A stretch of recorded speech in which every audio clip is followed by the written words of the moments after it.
friends! Welcome back to my channel. I'm Xoxo, this is Xoxo Tarot, and in today's pick a card reading, we are going to be asking the question, what is it that you need to know about yourself right now? So before we get into the reading, I quickly just wanted to do a little something special and make a wish with you on one of my candles with my candle line from Angelic Magic 888. If you're interested in getting one for yourself, the links are down below. If you are in the US, feel free to use either link. If you are outside of the US, please use the Etsy link so that you can actually get it shipped to you. But I will say that there will be a new candle next month if you're watching when I first upload. This reading is timeless though, and it is meant for whenever you find it. So if you are watching this in the future, I may have many candles to choose from, and I highly recommend checking them out because they smell nice and they look very cute, as you can see.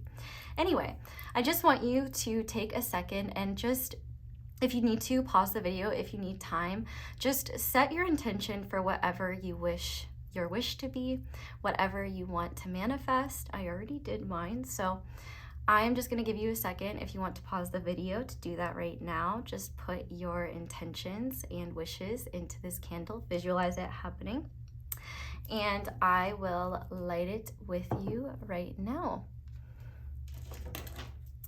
Okay, I will do the honors. Yeah.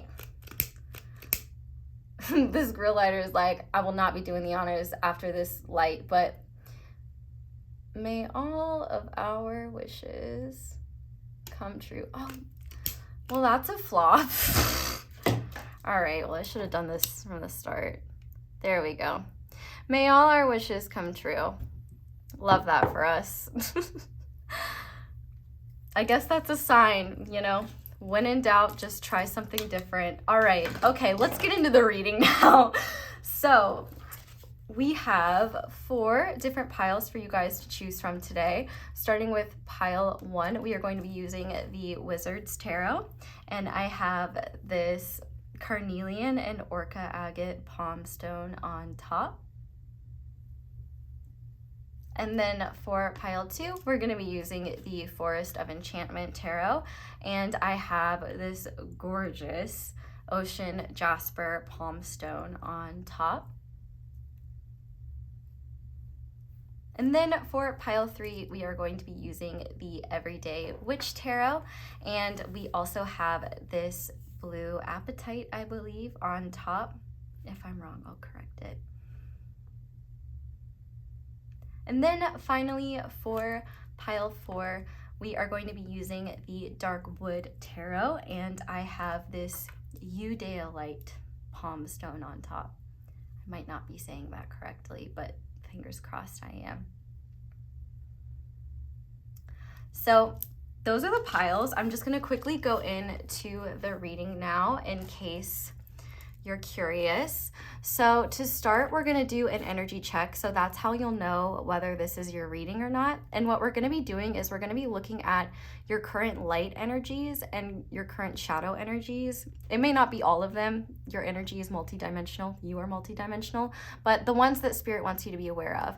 And I do want to stress that light does not mean good and shadow does not mean bad. What I mean by light energy is the energy that you're consciously aware of in your life right now.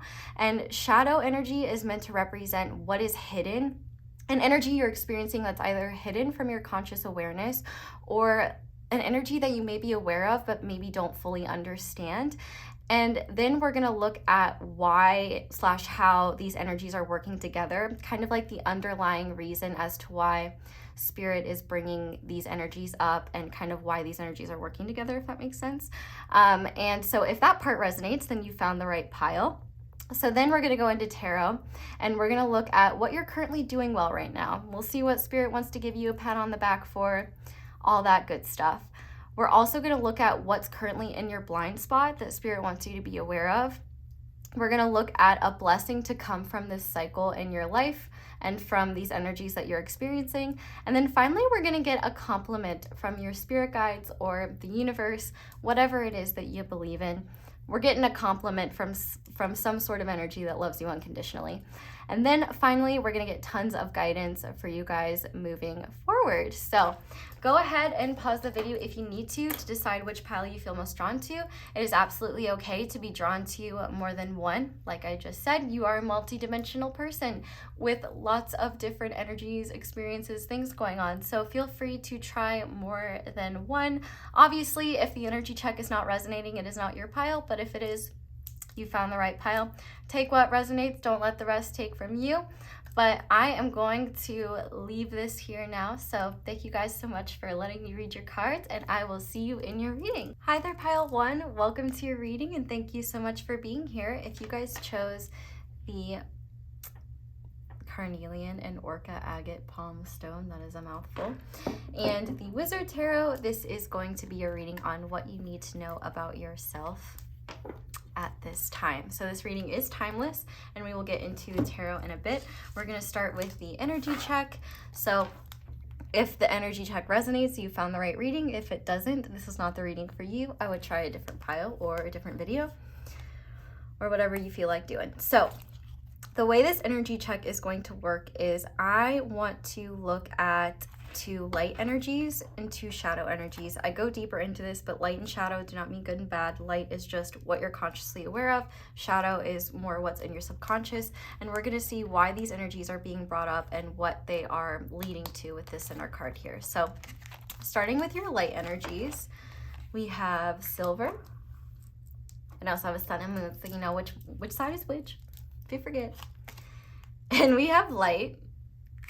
We have light on the light side. For the, we'll save this guy for last actually. Okay. Then for your shadow energies, we have creation and we have Mercury. I'm proud of myself for not saying Mercury, but now I just did, so oh well. And then finally, what these energies are leading to, the underlying theme for this energy is shadow self. So, okay.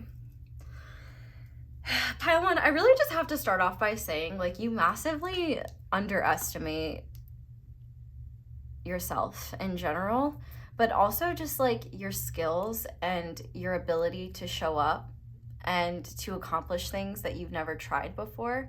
Like, I think you underestimate your ability to be competent.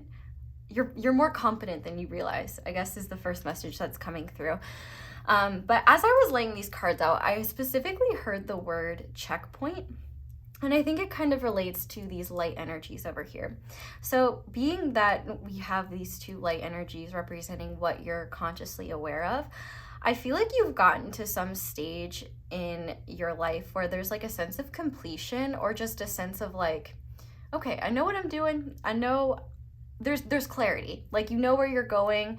And for some of you, I'm getting the vibe that this could be a really empowering sense of clarity, where you may be really working on your healing journey, or just like your self-love journey, learning how to look at yourself more objectively, not beat yourself up, things like that.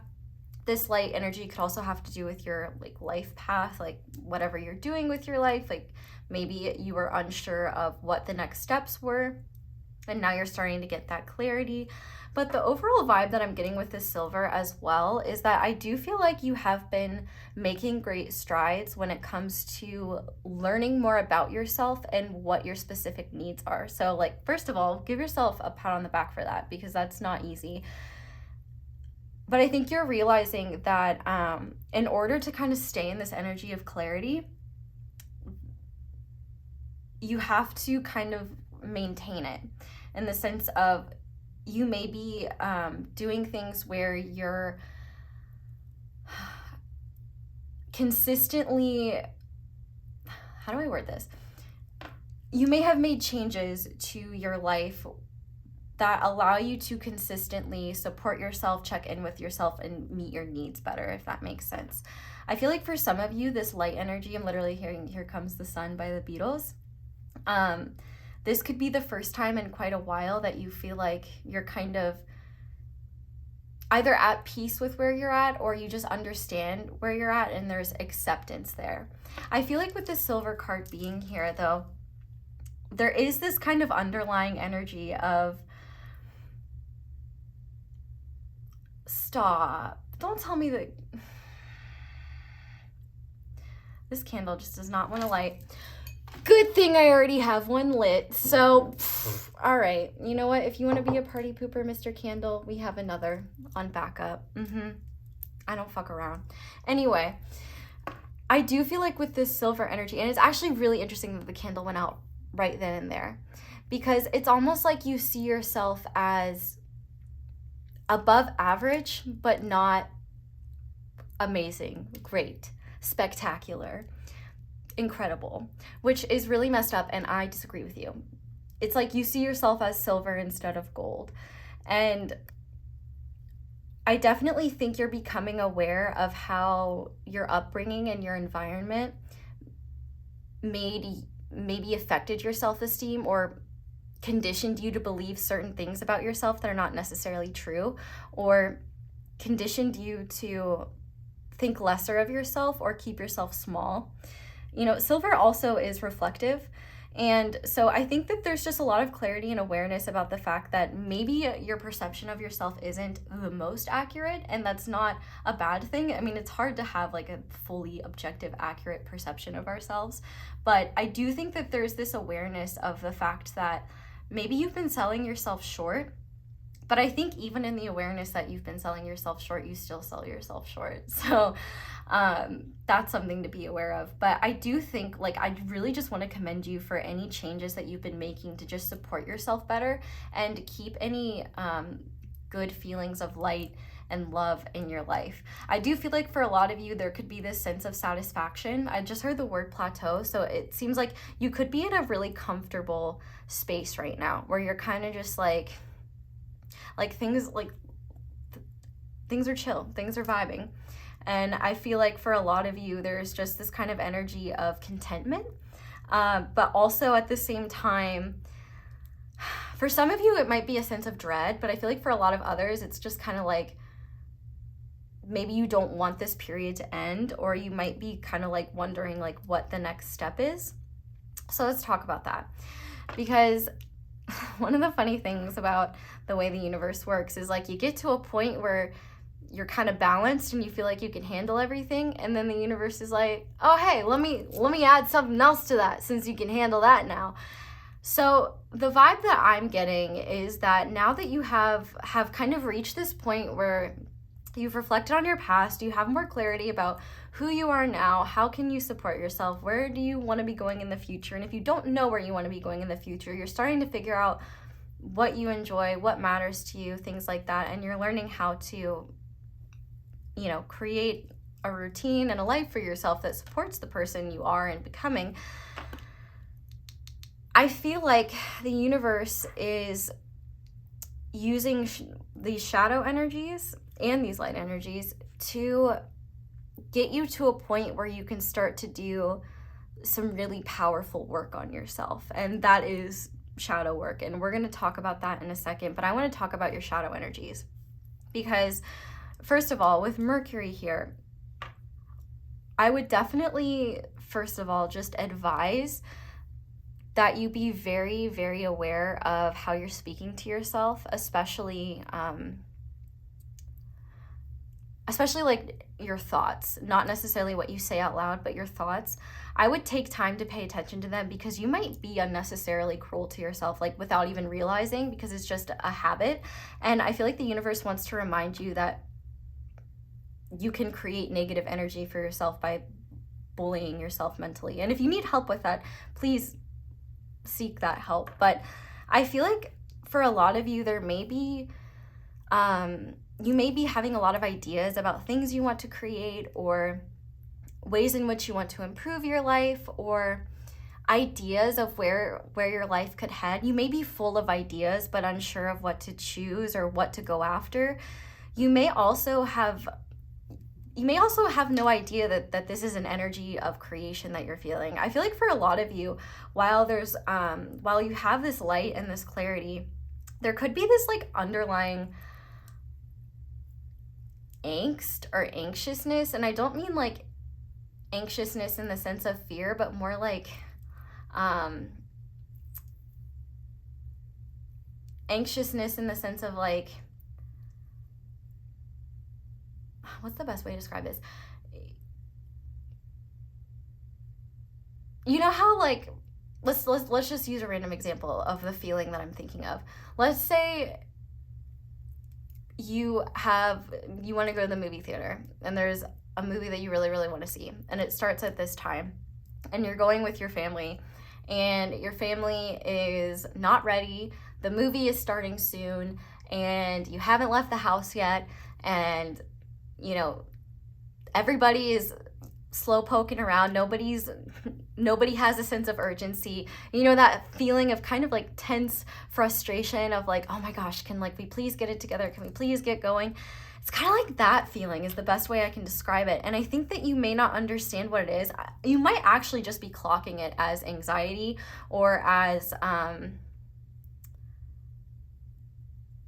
some flaw within yourself that you're feeling this way. But I think actually what it is there may be just some underlying tension. I guess that's the word I was looking for, tension, that you may not realize is a desire for creation. And if you're not necessarily a creative person, this is exciting because this is an opportunity to discover and explore yourself more. Now, I definitely think that this creative energy may have to do with communication because we do have Mercury here. So like it could be writing, it could be speaking, anything like that. But I definitely feel like you might be flowing with a lot of ideas, or at the very least, you might be getting a lot of ideas soon. So pay attention to them. But if you've had the desire to create and felt like either you couldn't do it, or maybe you've talked yourself down, or you've had the desire to make things, or you've had inspiration, but you just haven't had the courage to try it out, or you've just kind of let these ideas live in your head and not put them out into the world. I feel like this Mercury card is really coming to say that your mind may be creating illusions around your ability to create, and you might also be basing your worth on how good you deem your creations. So I would like to give you the quote from Jake the dog from Adventure Time. Sucking at something is the first step to being sort of good at something. So if you're kind of avoiding something that you're drawn to because you're afraid of being bad at it, just know that it's okay, because there's nowhere to go but up. But anyway, I feel like there's a subconscious energy as well here in your shadow around. You may have a hard time like knowing what is within your control to create and what's outside of your control. I feel like just a main theme that I just keep getting is that you underestimate your power, and you may not always be as fair to yourself as you are to others. And so I feel like there's this energy of creation, and it doesn't even have to do with like, it doesn't even have to be related to creativity, but anything you want to come into being that could aid the person you're becoming. I feel like you will continue to feel this kind of underlying tension until you just start to get things out and make them real, physical, you know? And so maybe even writing them down. If you've never done automatic writing before, that might be a great way to get in touch with what your subconscious is trying to tell you. But I do think that the universe is trying to give you a lot of messages about what the next steps might be. And you might be like, I just finally got to a place where I feel comfortable. Why do we have to talk about next steps? And it's because this ride of life don't stop, baby. So let's talk about this shadow self energy. So really what's going on here is that these two energies are working together to get you ready to really face some of your deepest and most challenging wounds. I just heard the word Chiron. So if you're unfamiliar, in astrology, we all have what's called a Chiron placement, and the Chiron placement represents the wounded healer. And it is like the deepest wound we have this lifetime. So I would highly recommend looking into your Chiron, because that might be a great place to start in terms of shadow work. But essentially, I think that Spirit is priming you to get ready to do some really powerful work. And anyone who is on the spiritual path knows that, you know, it's not all love and light. You gotta go into the darkness. With the light, what was lurking in the dark becomes more apparent. And I think you're basically reaching a point energetically and from the universe's perspective that you're going to be ready to start doing the really meaningful work that is not only going to push you, but it's going to make you so much more powerful than you ever thought. And I think the beautiful thing is that, one, you may have been kind of avoiding certain things about yourself or certain aspects of your like shadow, or and in this case, when I say shadow, I am kind of talking more about like your wounds, the aspects of yourself that maybe you no longer, that maybe you've lost touch with, the wounds that maybe you don't like to address. I am talking about that in this case. I do feel like those could actually be very powerful fuel in terms of aiding whatever creations you may go after, or they may serve as inspiration for creations that are yet to exist. So, you know, you might be like, oh, great, shadow work. But no, this is actually a really good sign. This is a sign that you have been doing the work necessary to start doing the real work, the powerful work, the work that's going to transform you fundamentally as a human being and make you an unstoppable, badass human. Like, I love to see it. And I know you might dread it, but I promise you it's well worth it. And you should also just give yourself credit, because there are many people that never reach this point. There are many people that are unwilling to face themselves. And the most powerful thing you can do is face and love all parts of yourself and create from a holistic place where you're not neglecting any parts of yourself. So I think what's really happening here is, you know, you have reached a threshold and you're ready to cross into another, because you kind of, it's like you're passing on from one spiritual grade to another, and that's an awesome thing, and you should be really proud of yourself. I can tell your guides are. So let's go ahead and get into your tarot. If that resonates, welcome to your reading, and see what else Spirit wants you to know. And while I'm shuffling, I just quickly want to give a huge shout out to everyone who likes this video, if you enjoy it, who subscribes, who comments down below, let me know how it resonates, and just leaves like kind comments in general and is kind and respectful to others.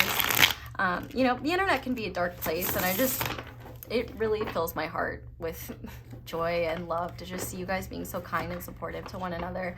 And I also just, you know, did want to mention that one of the simplest and easiest ways to support me is by liking the video, and it also helps me know what you guys are enjoying. So thank you to everyone who does that. It's such an easy way to say thank you. So I just wanted to quickly say thank you for that. But let's give this deck a few more good shuffles. Ah, now I know why I kept getting the Harry Potter references.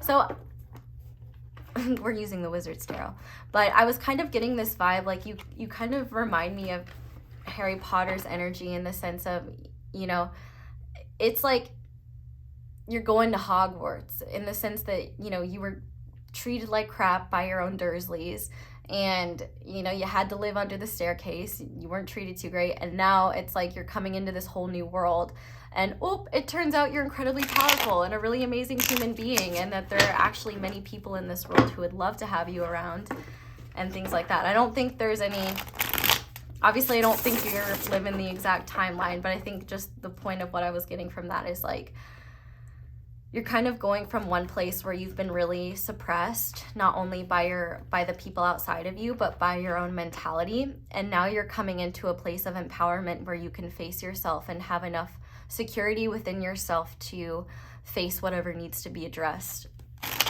which is awesome. So we're going to start by looking at what it is you're already doing well that Spirit wants you to keep doing. So Spirit, what is pile 1 doing well that you would like them? Ah, we have the Hierophant. I love to see it. So if you have been going to counseling or anything like that, if that was a really big step for you, I feel like your guides are really just saying how proud they are of you for getting outside of your comfort zone.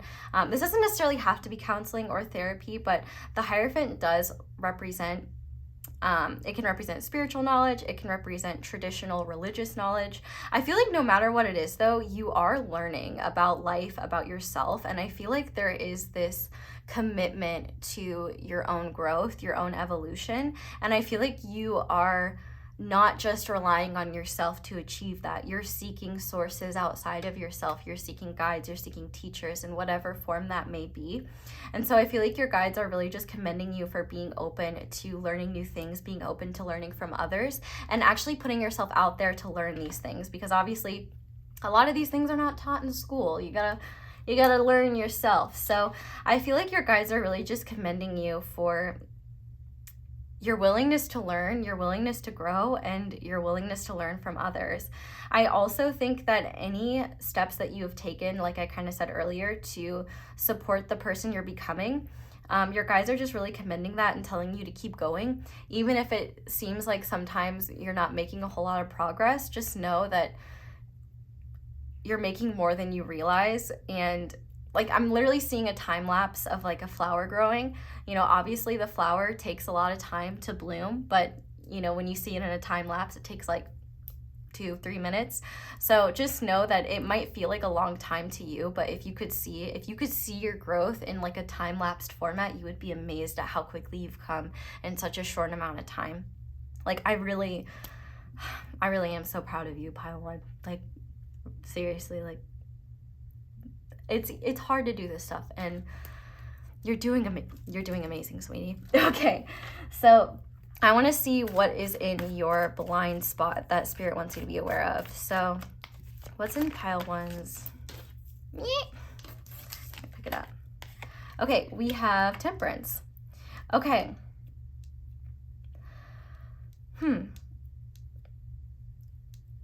So I feel like the biggest thing is just kind of, I think this kind of comes back to what I was saying earlier about how, oh, you've got everything balanced? Great. Here's this next thing. Let's balance again. Like, kind of, you know, when you reach a point where you're like feeling good and comfortable, that's when the universe comes along and is like, hey, let's give you this thing now. Have fun. And I think in this case, your blind spot might be that this shadow work is coming up, or that, you know, this next step of evolution is coming up for you, where you are facing more and things might feel a little bit more intense. But I have to just tell you, like, the power that you will realize you have within yourself, and the results of your hard work will be so worth it. And I think within this Temperance card, I feel like what's in your blind spot may be the fact that you may be avoidant of moving forward or fearful of moving forward. And I feel like what Spirit is trying to remind you is that everything comes back around. Like, I really think the infinity symbol is significant for you, because I think that this is just a reminder of the fact that there are always highs and lows, but things are always flowing. And like, the only constant in life is change. And I think what your guides want you to be aware of is the fact that there will be tons more clarity in the future. Like, you feel like you have clarity now, but there's even more coming. And I feel like you might be like, how could there be anything else? Like, for some of you, you might be just feeling like, I've come so far, like, I'm done, I'm tired. Like, but I feel like Spirit is saying, you know, trust me, it's just gonna keep getting better. I also feel like you're not realizing just how much you're actually doing. I think like the theme of selling yourself short is just so strong here. And I feel like you might be kind of worrying, like you might be worried that you're running out of time, or that you need to figure things out or something like that. Well, I guess for some of you, there's the vibe that you're like, you might be running out of time. And for others, it might be that you don't want this period of time to end. Like, you don't want things to shift. And so I think what Spirit is just kind of reminding you is that what's kind of in your blind spot is the awareness that things will always change. And it is important to try not to cling on to that, because it can create unnecessary pain. But I also think that what's in your blind spot is the fact that the universe is very patient. And I think you may feel like it's, once again, taking you a long time to get here. But I think you underestimate how quickly you have actually grown and evolved. I also do feel like, as well, this is kind of a random message, but Temperance can also represent kind of like Sagittarius energy. And I think one thing that might be in your blind spot that could be coming up is some sort of creation that involves either travel or higher knowledge or spiritual values or something like that that you have, that you might create. Like, there could be ideas waiting in the wings that are going to come forth. Like, I'm just looking at all of these books here. Like, I feel like there's so much information coming your way that is really just going to help you take it to the next level. And I think that is the thing that is in your blind spot as well, is that you are not going into this journey alone. You know, you have the support of your spirit guides, the unconditionally loving universe, and the universe is constantly conspiring, not only in your favor, but to bring you the information and the experiences and the knowledge you need in order to face those shadows, in order to hit that next level. So I feel like just one thing you need to know is that you're exactly where you need to be. There's no need to pressure yourself. You're not running behind. You're not ahead of schedule. You're right on time. And also to just know that there's so much more information coming, and it's okay to trust yourself before you know everything. You know, let go of the idea that seeing is believing, and instead hold on to the idea that believing is seeing, if that makes sense. So cool. Okay. Well, this just came out and I feel like it's meant for you. So I'm going to take that, but I'm also going to shuffle another card because I want to see what blessings, I guess, are going to come from this cycle that you're currently experiencing. Oh, I love to see this. Okay, so this is really beautiful and it makes sense. So I do feel like if you're not already in a creative career, or in a career that maybe that's one thing you're doing, is like moving towards a certain career, or maybe you already are established in your own creative career, or just a career that is fulfilling to you and meaningful to you. You might be aligning with people that have similar ideas and similar values. You might be collaborating with people that have similar ideas and similar values. But if not, if you've been wanting to either make a living for yourself through some sort of creation or passion that you have, maybe you recently discovered it, I feel like Spirit is saying, like, through this process, that is a blessing that could come from this. No matter what, this Three of Pentacles to me is just a lot about not only working with others who are aligned with the same goal as you, but they also have the same passions. And there's this energy of like fulfilling communication and mutual understanding, mutual respect. I also think that you could have the opportunity to, it's like through this process, you could have the opportunity to really put yourself out there in ways that you wouldn't before. And I feel like that's why this shadow self energy is so important, because there could be this, and you're likely aware of this, there could be either an energy of self-sabotage, or this constant delaying of like, yes, I feel like that's in my future, but I'm not ready yet, not right now. And I feel like this shadow work is kind of the key to you realizing it's always now. Like, the time is always now, and I can always get started. I feel like one of these blessings is career opportunities, aligning with certain colleagues, maybe new careers, maybe completely shifting careers, starting something different for yourself, or if you're already established in your career, I think that the work that you're doing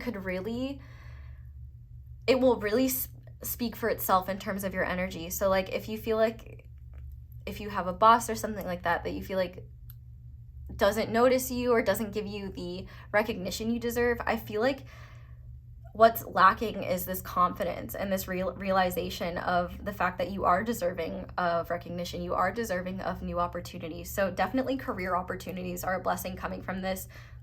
The confidence to go after opportunities, which aces are all about opportunities, and the Ace of Wands is all about creation. It's about passion. It's about getting fired up. It's fire energy. I don't know why I'm talking like this, but this is one of my favorite voices. But like, this is passion. This is new beginning. So this could very well be a new beginning in career for you in one way or another, or an opportunity to maybe work on a project or get to run or lead a project. Overall, this blessing is aligned colleagues, career support, and tons of inspiration, new beginnings, creative opportunities, and a lot of excitement, a lot of passion. So I do want to say, and I think it's interesting with this shadow self card that we have this lightning card here. I feel like lightning, whether in an image or outside, could be like a sign either that you're on the right path, or just a sign in general to like go after what you're feeling. But anything that hits you and it just feels right and it inspires you, those are like positive signs of things to go after, things to go towards. So if you're overthinking your ideas or what you want to try, just know that the ones that feel really right, you'll just feel this like urge that it's inspired action rather than just chaotic action that leads to more chaos. You'll feel it and you'll know when it's right.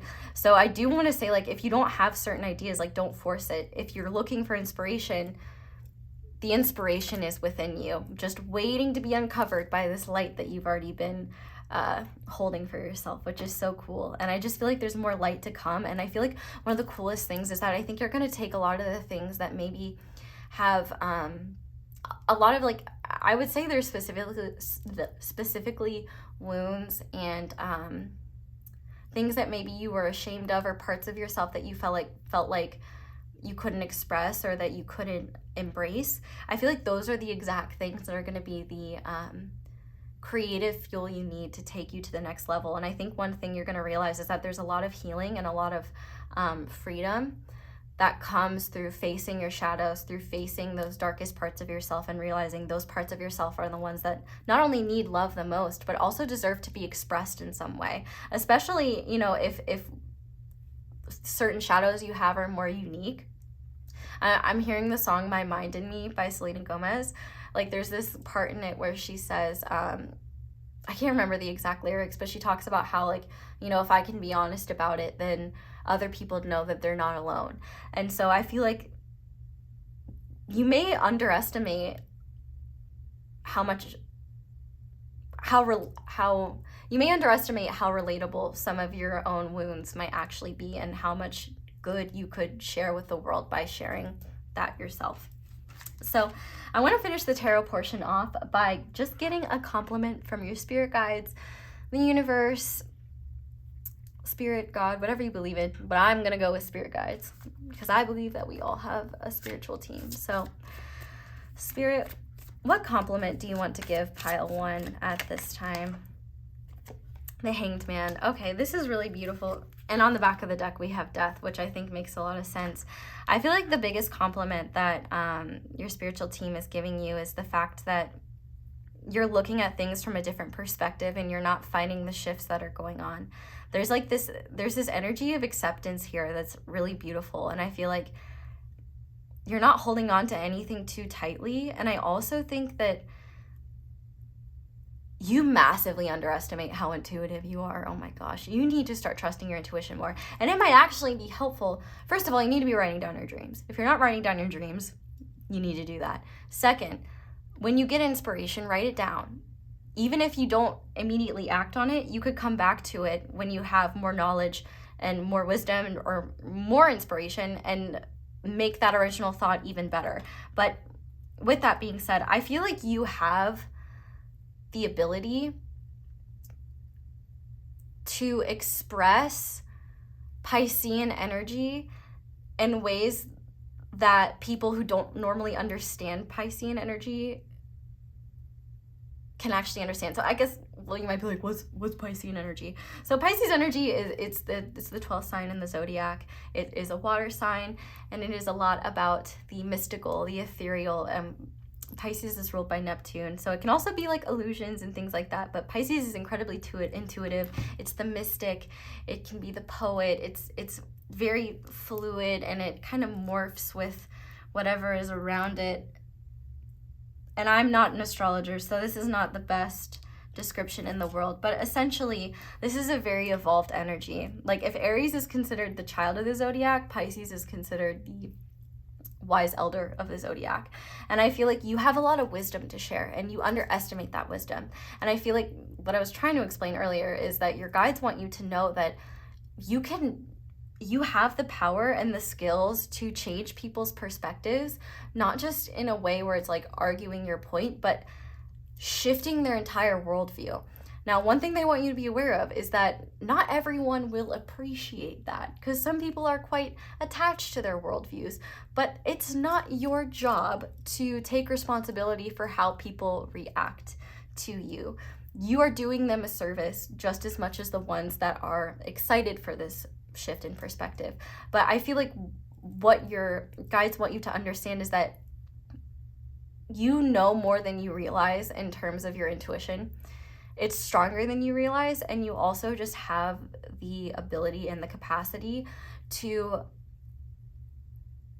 create things that are very much needed without there being an explicit, without there being any explicit communication that it's needed. Like, you sense it, you intuit it, and you might overthink it and doubt yourself and push it off, and that's where you need to stop. And I can say from personal experience, you know, if you've been following me for a while, you know, I used to upload polls of like, what readings do you guys want to see from me? And I kind of realized I don't need to do that. I can just kind of trust whatever I'm sensing. Basically God is my content manager, and Spirit tells me what I need to make. So I guess the point being is that the universe has a way of telling you what it is you need to make. And not only, like, they wouldn't be giving you that inspiration if you weren't capable of making it happen. So I feel like just a big compliment they want to give you is just how capable you are, and the power of your perspective and the power of what you can create can change people's lives in incredible ways. And I feel like they also just want to commend you for any work you've done in terms of letting go of the past, in terms of acceptance, and in terms of, what's the last word? Did I say surrender? Surrender. Okay. So with that being said, I am going to go ahead now and finish this reading off with some guidance cards from Spirit. So we're going to finish off with these bad boys. But I want to start by looking at a crystal that Spirit wants you guys to get.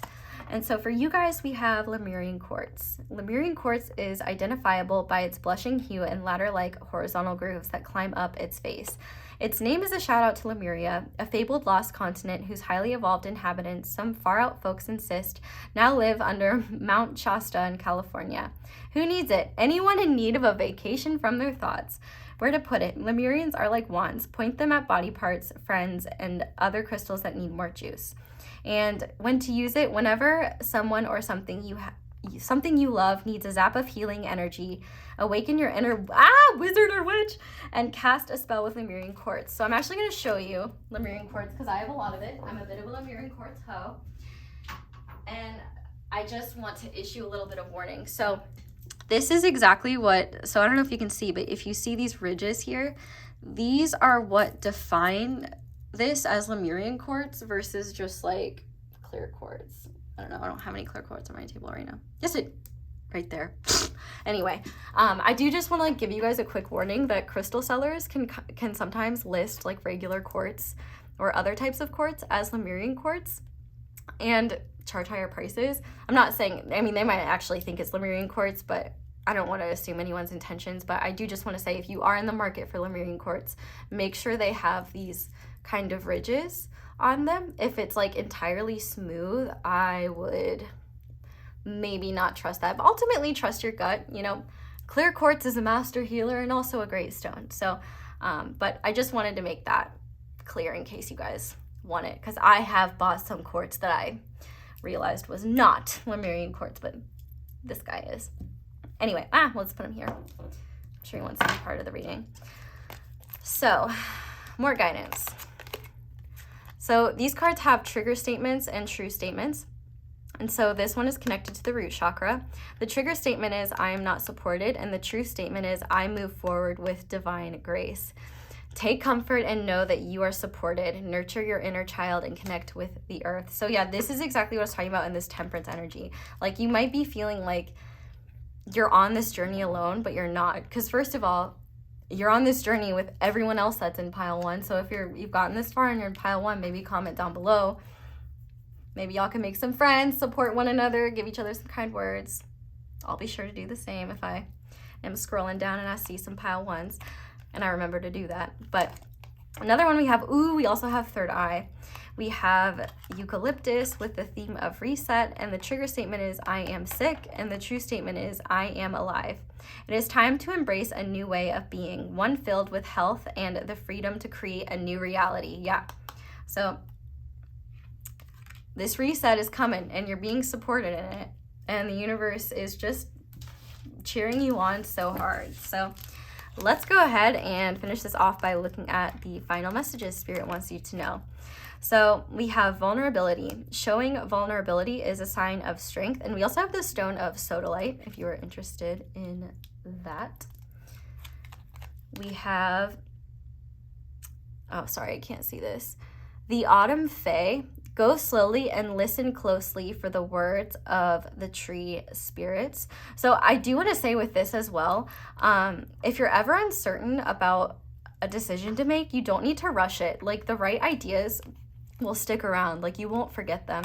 And if you do forget them, they'll come back around when it's time for them to be made manifest. We also have the Odyssey. Take in the beauty of country lands and botany. Explore the wonder like a traveler's odyssey. So maybe you might want to check out the book. I don't know if it's called whatever Odyssey book that Homer wrote. Maybe anything written by Homer, maybe like ancient Greek works in general could bring a lot of inspiration to you. Or maybe traveling could be very inspiring. Let's see. We also have grounded. Keep to your roots and stand taller than the trees. So yeah, grounding is an excellent way to get out of your head. I would look into certain grounding techniques that could work best for you. And finally, we have guidance. I told you, what did I say? You're not alone. You are not alone. You are guided by masters and teachers of the highest realms. So I'm about to burp. Pile 1. That was a meaty one. Pile 1. That is where I'm going to leave this reading. I thank you guys so much for watching, and thank you so much for letting my ads play in the background while you do something else. That is one of the simplest and easiest ways to support me, besides the other ones I listed earlier, and show support for my channel.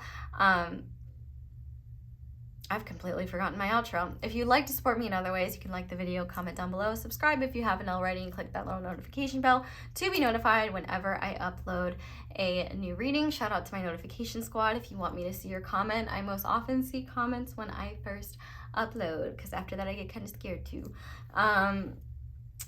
Let's see. If you want to check out my candles, those are linked below. My merch is linked below, as well as my social media, though do beware of scammers pretending to be me. I do not offer personal readings, and I will, at this time, and I will not do so ever offer you a personal reading through your DMs. If someone does that, that's a scammer. But yeah, pile 1. I really hope that this reading resonated. I'm really proud of you, and I just want you to know that you're doing amazing. And yeah, I hope you all have a wonderful day or night whenever it is that you're watching this. I hope this reading resonated and you enjoyed it, and I hope you'll all come back and see me again soon. Bye! Hi there, Pile 2. Welcome to your reading, and thank you so much for being here. If you guys chose this beautiful Ocean Jasper Palm Stone and the Forest of Enchantment Tarot, this is going to be your reading on what it is you need to know about yourself right now. It is timeless, so whenever you come upon the reading.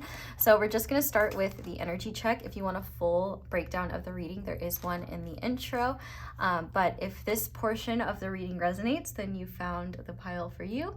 And if it doesn't, this is not your pile. Okay, so let's start with your light energies. So the light energies coming up for you are sublimation in reverse, as well as ending. I do also want to stress that by light and shadow, all I mean is light energy is representing what you're consciously aware of, what you can see, what is illuminated. Shadow is just what is in your subconscious, what may be hidden from you, or what you may be less aware of, or an underlying energy that you may have an idea of, but not a full idea. So if you're thinking that light is good and shadow is bad, let go of that, because that's not what we're doing here. But anyway, let's look at your shadow energies now.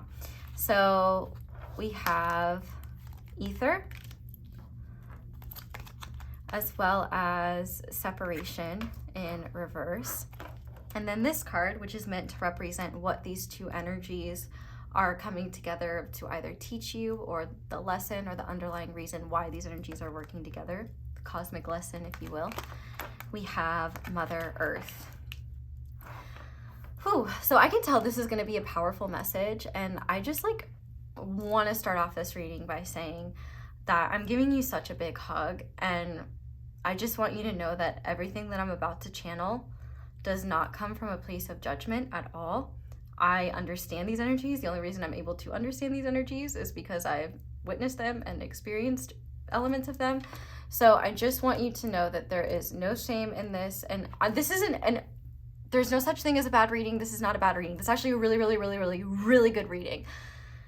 But you might be in a position right now, just given, like, based on your light energies, where there might be some elements of this message might be kind of frustrating.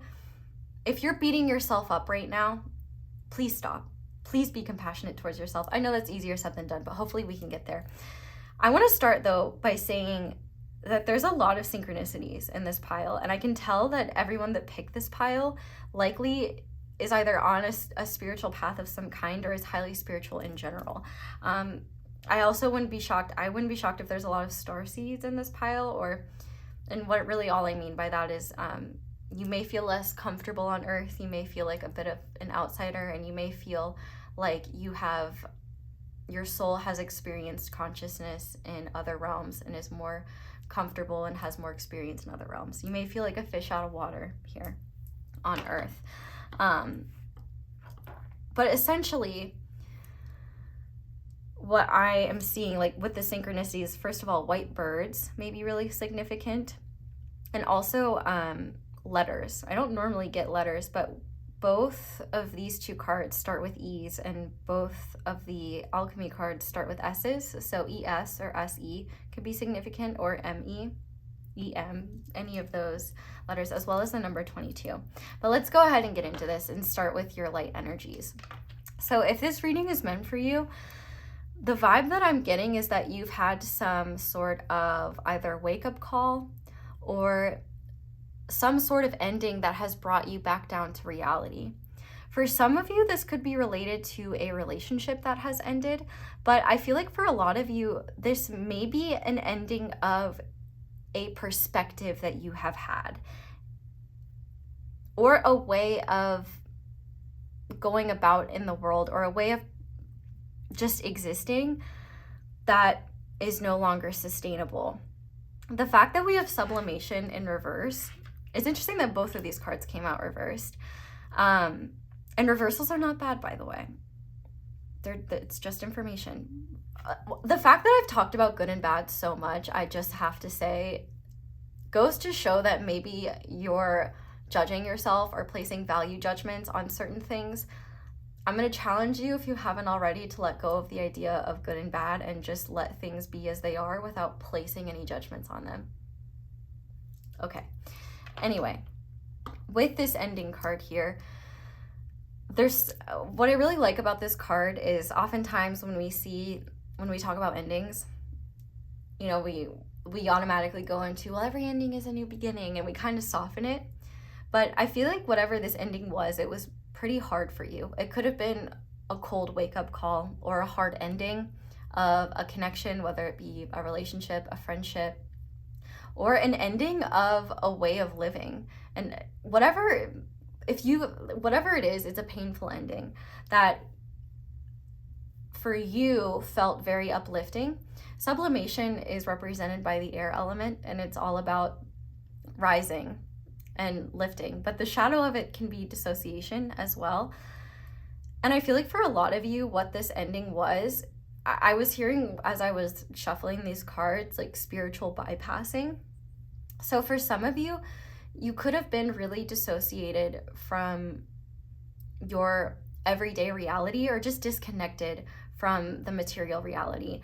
You could have even been completely rejecting the material world, and maybe you still do to a degree. And if this ending was related to a connection of some kind, I do feel like this connection maybe put you in a false sense of security, like, or maybe I don't even know if it was a false sense of security. Maybe it gave you a sense of security that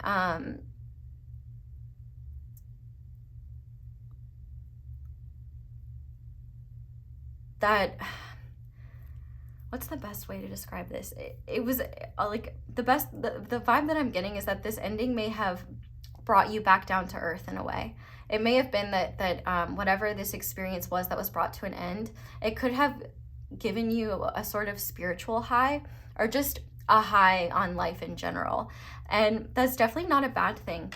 But for those of you where this was very spiritual in nature, I think what the thing that is ending, or the kind of wake-up call that Spirit has given you, is the fact that for some of you, you may have had to come to the realization that just because you are spiritual, or you are more evolved, or have this awareness, it doesn't mean that you are above needing to do shadow work. It doesn't mean that just because you felt the light, that the darkness is never going to come again, you know?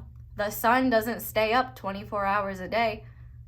Like, Miss Moon's got to have her time. I feel like whatever this ending was, it could have just felt like this good feeling was never going to end, or it could have just felt like you had completed whatever you set out to do, or that things were just,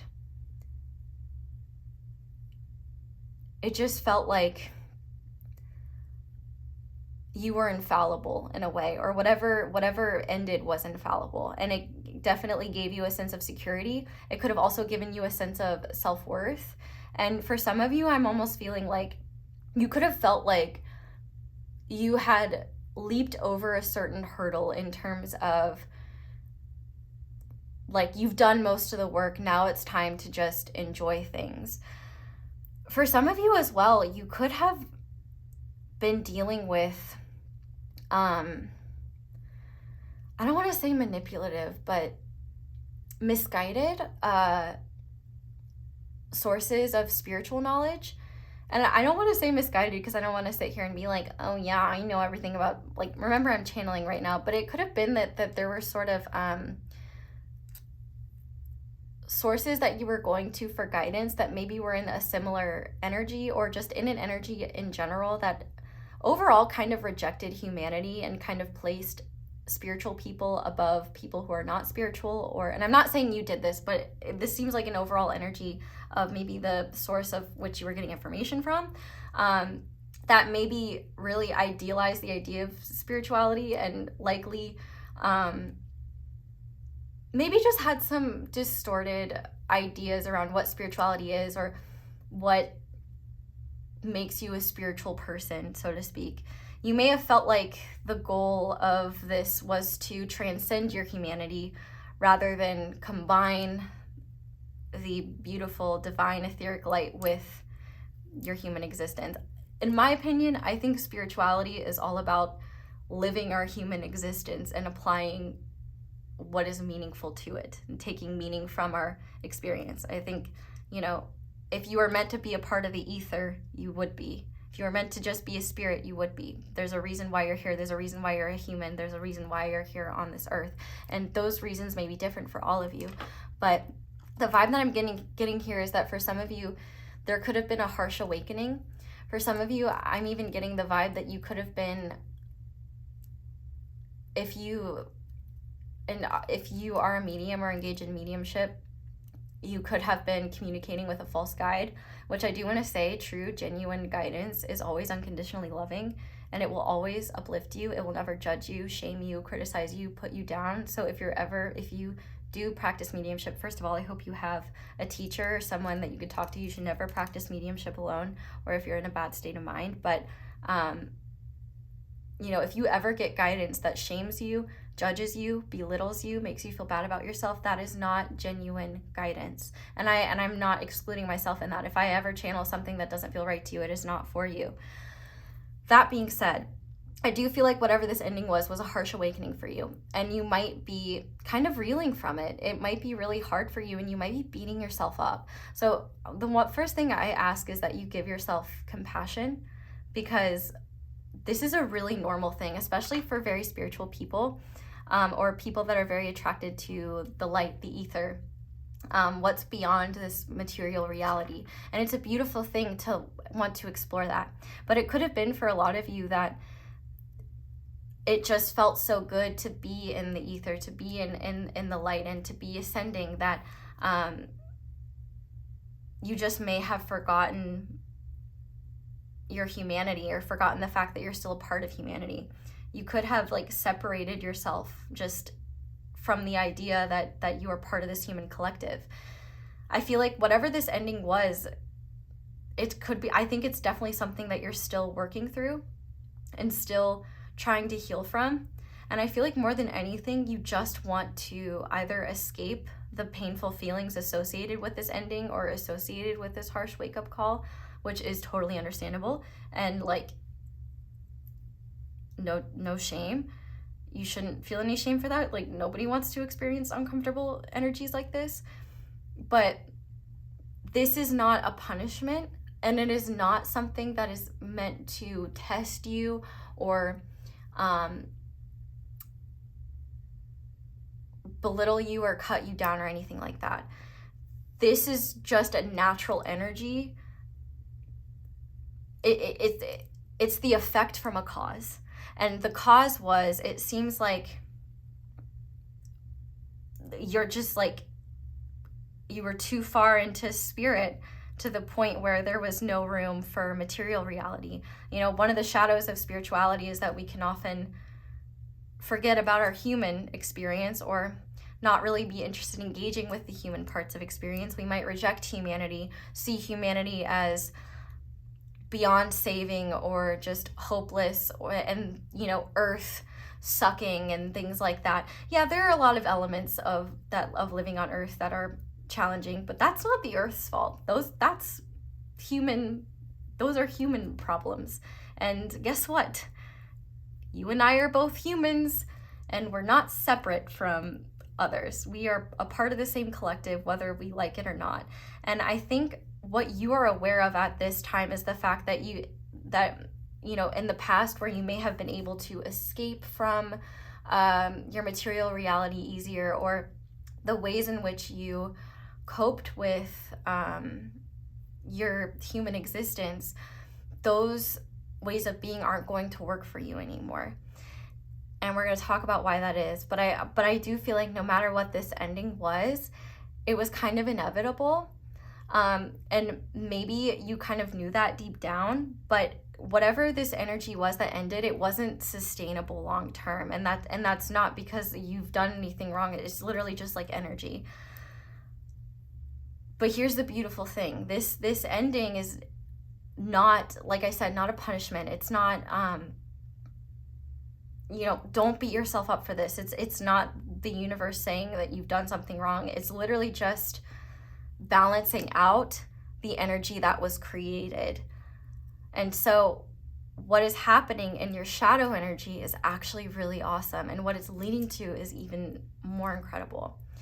The oneness that you've truly wanted to feel, that connectedness that you have felt, the universe is essentially, this ending is meant to actually bring you into true oneness with not just ether, but also with matter, because you are a physical human in a material reality, but you are also, well, you're a finite physical human in a material reality, and you're an infinite divine soul that spans beyond this lifetime. And the beautiful thing is you might feel separate from the light right now, or you might feel separate from the connection that you typically feel. And I feel like that's because this ending is meant to propel you into true union with yourself and with the universe at large. So with the Ether card and the Separation card in reverse, this is all about this. The shadow energy, what's going on underneath all of this, is meant to help you realize that you are not separate from everyone else. You are not separate from the most unspiritual person in the world. And not only that, the earth is not separate from the greater universe. The earth is not some exception. You know, if you resonate with like the starseed label, for example, or just experiencing, remembering, or just feeling deeply that earth is not a place that your soul is very comfortable with, or that has had many lifetimes here, it's important to remember that earth is just as much a part of the galactic family as any other place of existence. And you have important work to do. You bring so much value. Like, your existence on this planet is a gift. But part of the gift of your existence is to see the gift of human life when it's applied in divine ways, and the beautiful gift that living on this beautiful planet is. And I feel like it is so fitting that you guys picked, the ocean Jasper and this forest of enchantment, because I think the way to heal this ending is to find comfort in nature and to connect with Mother Earth. Because through connecting to Mother Earth, you will discover new ways of connecting to the ether that are not only more balanced, but also help you feel connected with all that is. Whatever was going on that ended, it was only connecting you to the light. It wasn't connecting you to the shadow. It wasn't connecting you to form. Like, for example, feminine, masculine, we call it Mother Earth and Father Sky. The spirit is kind of represented as the masculine, mother is kind of like the earth is kind of, and physicality is kind of represented within the feminine. And the way that you were operating, like, it just wasn't sustainable, because it was not only unbalanced, but you're missing out on half of the picture. And the beautiful thing is that while it may be painful to like go through this ending and have that, like, I have so much compassion for that. And I'm just like, I'm sending you a huge hug, and I just really hope you're not beating yourself up. But like, what I want you to know is that you will find solace, you will find comfort, and you will find the relief that you're looking for in the arms of Mother Earth. And not only that, but you will find meaning and beautiful opportunities and experiences to connect with the ether in physical form by not only connecting with the earth, but serving the earth in some way. And serving is usually just through being yourself and giving things that are aligned not only with yourself, but also helping others. Like, you serve the world by being you, but you can't fully be you if you can't accept your human form. You can't be fully you if you're uncomfortable operating in the material realm. You can't be fully you if, and it's hard to have the desire to help humanity and help the earth when you don't have a connection to it and you don't have a reason to love it. It's through connecting with humanity and connecting with the earth that you realize how absolutely precious it is and how special it is, and it deserves to be helped and supported. Mother Earth, like, our bodies, they're just on loan. Like, we'll go back to the ether at some point, and our physical bodies will stay here with the earth. And you may be like wishing for that, but I feel like Spirit is really just coming through to remind you that this ending happened so you didn't spend your entire life wishing away the beautiful gift that is your current human existence. You are here for a reason, and you have so much value to bring to not only the earth, but to humanity as well. And for each of you, it's going to be different. But the fact of the matter is if you're drawn to this reading, it's because the universe does not want you to be separate from any of it. It wants you to be connected to all of it. And because right now you are tethered to earth, it's about bridging that etheric, beautiful, divine, unconditionally loving energy and bringing it into form. That is true union. That is the chef's kiss energy that you're seeking. And when you feel that, you'll understand why this energy had to come to an end.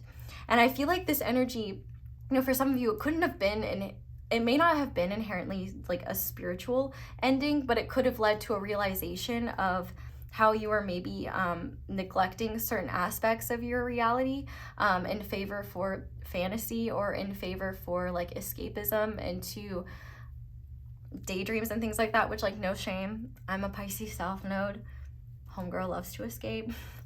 But what this energy is teaching you is that you're not separate from anyone else. And you know, that's kind of one of the illusions of the ego. It can make us think like, I'm so spiritually evolved, like, you bitches, y'all don't even know, like, you know, it can just make you think that you're above other people. And I'm not saying you think that, but like, you know, the ego can create some pretty powerful delusions. And if you're taking guidance from someone who's maybe struggling or just has certain distortions and maybe sees themselves as above other people, or because they are spiritual, that they I'm literally hearing like spiritual narcissists, so you could have had some experience with that, which in that case, whew, I'm so sorry. I've had my fair share of experiences with narcissists. I can't imagine adding a spiritual component on top of it. But this ending is not a punishment. It is a gift, because it is bringing you closer not only to yourself, but to the real reasons why you're here, and to making meaningful contributions not only to this planet, but helping you fall in love with the other aspect of your reality, the material part. Because when you bridge ether and matter, that's when you get the real magic, and that's when you can really change the world and make your magic, you know? You have so much value to bring, and I feel like the separation card is to help you realize you're not here to be on earth to judge and criticize it and stay separate from it. You're here to be a part of it, and you can be aware of there's a lot of aspects of humanity that, you know, aren't the greatest, but you don't have to be a part of it. And truthfully, you know, we're all just doing the best we can with the knowledge we have, and it's not our place to be judging what other people should be doing or anything like that. I don't know why I'm saying that, but I feel like ultimately this cycle and this ending is meant to help you discover new ways of healing and truly bring you into alignment with all parts of your existence. This is the gift where where Spirit is saying, we know how good it feels to be up in the ether. We know that the light feels great, but you can't have the light without the shadow. Like, you can't have yin without yang. You can't have one without the other. And if you're pushing too far in one extreme, like, humans are constantly pushing extremes, and the universe is just trying to balance it. And so this is your balance coming back in, because the universe loves you so much. It wants you to experience the true grand magnitude of this existence and not push away this material reality and your opportunities to make your mark in it, to experience the healing effects of the earth, to experience true oneness with ether and form, with earth and the universe. This is a beautiful gift, and it may not feel that way right now, but I promise you, you'll be so grateful that this happened, because you will just realize how much you were missing out on when you were in this energy of just spirit and detachment from the material. You're so incredible. And I just have to say, like, if you have spiritual gifts, if you have like any sort of desire to share spiritual like messages or anything like that, that's wonderful. But you can't share it without your hands and your vocal cords and your brain, and like, you know, you have to have the material. And so embracing that is the next step in order to help you just become the fullest version of yourself, have a more meaningful existence, and not miss out on such a big part of life, your life, this current life. So yeah, I hope that makes sense. If you feel disconnected from the light, you'll find the light in Mother Nature. You'll find the healing, you'll find the comfort, and you'll find the support in nature. Whatever forms of nature make you feel most healed. I feel like for some of you, it could be really healing to go on a nature retreat. But this process is meant to help you fall in love with the material world and see and understand why life is a gift, and why the universe does all it does to allow ether to come into form. It's a really beautiful thing. So with that being said, let's go ahead and get into your tarot. If that resonates, those are your messages. So while I shuffle, I do just quickly want to give a huge shout out to everyone that likes the video. If you're enjoying it, that helps me so much, and it's super simple and super easy. And also just a big shout out to everyone that leaves comments and lets me know how things are resonating and just, you know, is kind. I also just really appreciate how kind and supportive you guys are with one another. It really just like warms my heart, and I just want to say thank you guys for being so kind to one another and, you know, keeping our little corner of the internet a safe and kind space. Lord knows the internet is not the brightest place in the world, but this is honestly really beautiful energy, and you might be shaming yourself and feeling like you were so stupid or something like that for thinking the way you were, and I just like stop that, please. I don't have anything else to say other than just stop that, because not only is it not true, but you're beating yourself up for literally just being human. And you might think of it as not being human, but it is being human. You were just following a certain energy. You were following what felt right to you. And, you know, if something isn't aligned with you, if it's not sustainable, like, the other shoe will drop.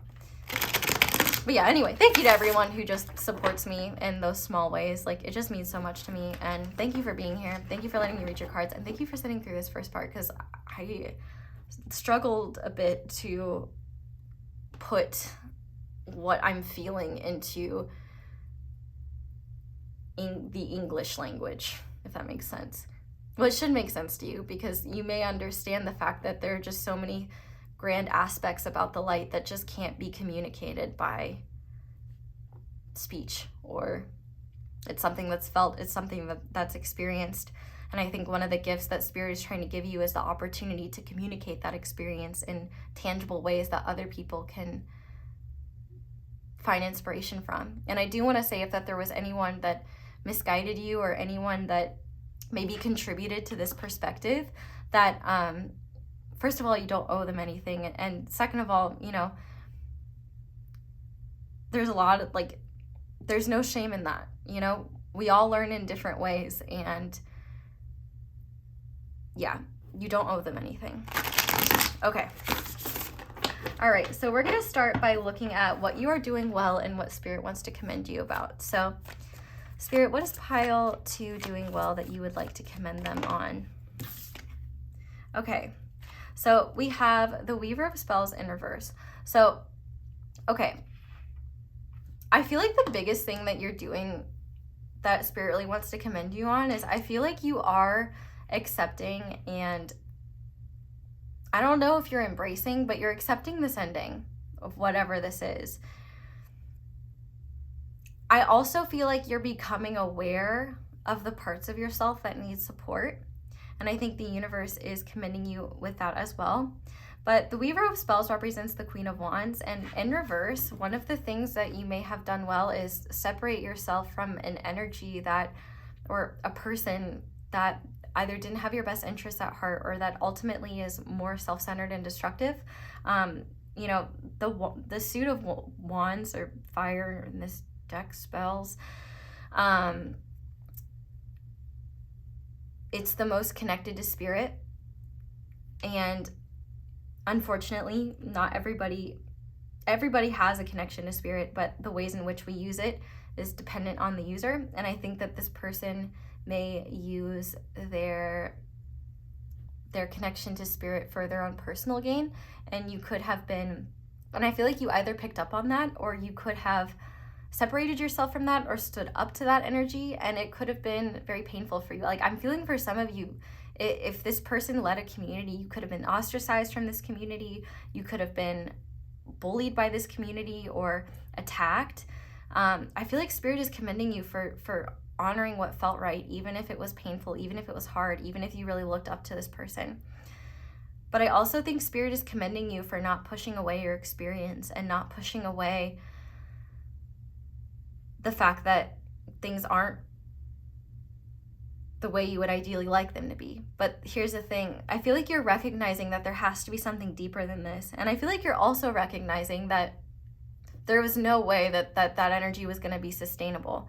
You know, hindsight is 2020, and I think one of the things you're realizing is that if someone tried to exert power over you in certain ways, you may be realizing how that wasn't true power, how it was either manipulation or how it was deception. And I think that you're seeing through that. And I think you're maybe recognizing now energies that even if they have good intentions, you know, they might be sharing things that are not grounded in reality, and they could cause harm. And I think you may have become aware of the harm that it caused and separated yourself. So I feel like Spirit is commending you for that. But I also think Spirit is commending you for not trying to escape what's happening, or at the very least, if you are trying to escape what's happening, you're not going the extra mile. You're starting to kind of, I feel an energy of surrender with you, where it's just like I feel like you're facing the energy, and there's a part of you that may not like it. It might be really frustrating. I feel like the biggest thing that Spirit wants you to know is to not place judgments or try to intellectualize what you're experiencing. I feel like you'll fully understand the cycle and fully understand what is happening once you've moved through it.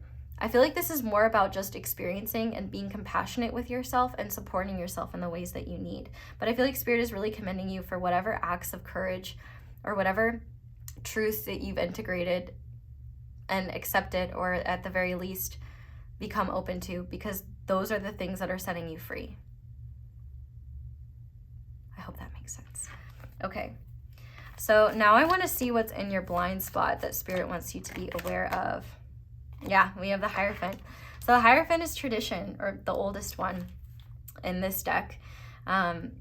It's also Taurus energy and the material version of spirituality. So I feel like what's in your blind spot is the fact that you're missing out on so much if you're not including the earth in this spiritual experience. I feel like, I really do feel like what's in your blind spot is the fact that Mother Earth not only has a lot of wisdom for you, but you may find a lot of healing and a lot of guidance, and just you may get a lot of downloads out in nature, and that just help you understand why you're here, help you fall in love with this planet, and help you fall in love with yourself and human life. And, you know, obviously with humanity, it's probably going to be a love-hate relationship, but, you know, it'll help you understand why you came here in the first place, why you sacrificed that oneness to come here in the first place, why Earth is worth protecting, why humanity is worth trying to help. Because I know it's hard, but I feel like what's in your blind spot is the fact that there's a beautiful journey for you up ahead that is far more grounded and far more supportive to the person that you're meant to be and the person that you're becoming. And I think this will help you get in touch with your own version of tradition or earthly traditions that work for you. You might find, like, for some of you, you might get value out of exploring something like paganism or Wicca. Any like old ways of worshiping spirit that include earthly rituals. I feel like that could be something that brings you a lot of healing. I feel like this is your opportunity to use the earth to your healing benefit. And I also think, you know, the earth just wants to hold you and support you and comfort you, like with those hands. Like, the universe loves you so much, and that's why this ending had to happen, because they couldn't stand to see you not experiencing this full reality, your full life. You deserve to have everything, not just a portion of the picture. And so I think really what's in your blind spot is the fact that you will actually, I think some of your most powerful and meaningful experiences are yet to come. And I think they're going to come through experiences either out in nature or experiences with serving humanity or serving nature in some way, where you'll see how divinity bridges itself within the physical, and how you can do that, and how it does take conscious intention. And the more conscious intention there is, the more powerful your impact in the material realm can be, if that makes sense. But I want to see a blessing to come from this cycle, please. We have the Seven of Swords. So the blessing to come from this cycle is that you're no longer going to be vulnerable to certain ways of thinking and certain influences that are deceptive, self-serving, or not aligned with your highest good. With the Seven of Swords, I feel like any nefarious, negative, or maybe just well-intentioned but ultimately harmful and effect energies that don't serve you. I feel like you'll also, for example, if you have trouble connecting to your body, you know, the body is really important because it communicates to us all the time. And I feel like your body, one of the things you may learn is how to trust the messages that your body gives you, even if you don't have enough evidence to trust what your body is telling you. And I think the biggest thing is that, you know,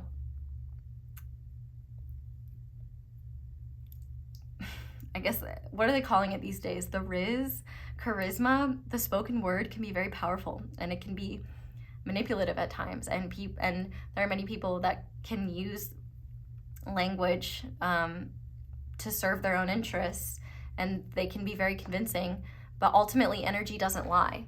And it's this cycle that is going to teach you to trust what you feel, trust your intuition, trust what your body tells you over a fantasy someone is trying to sell you, or over a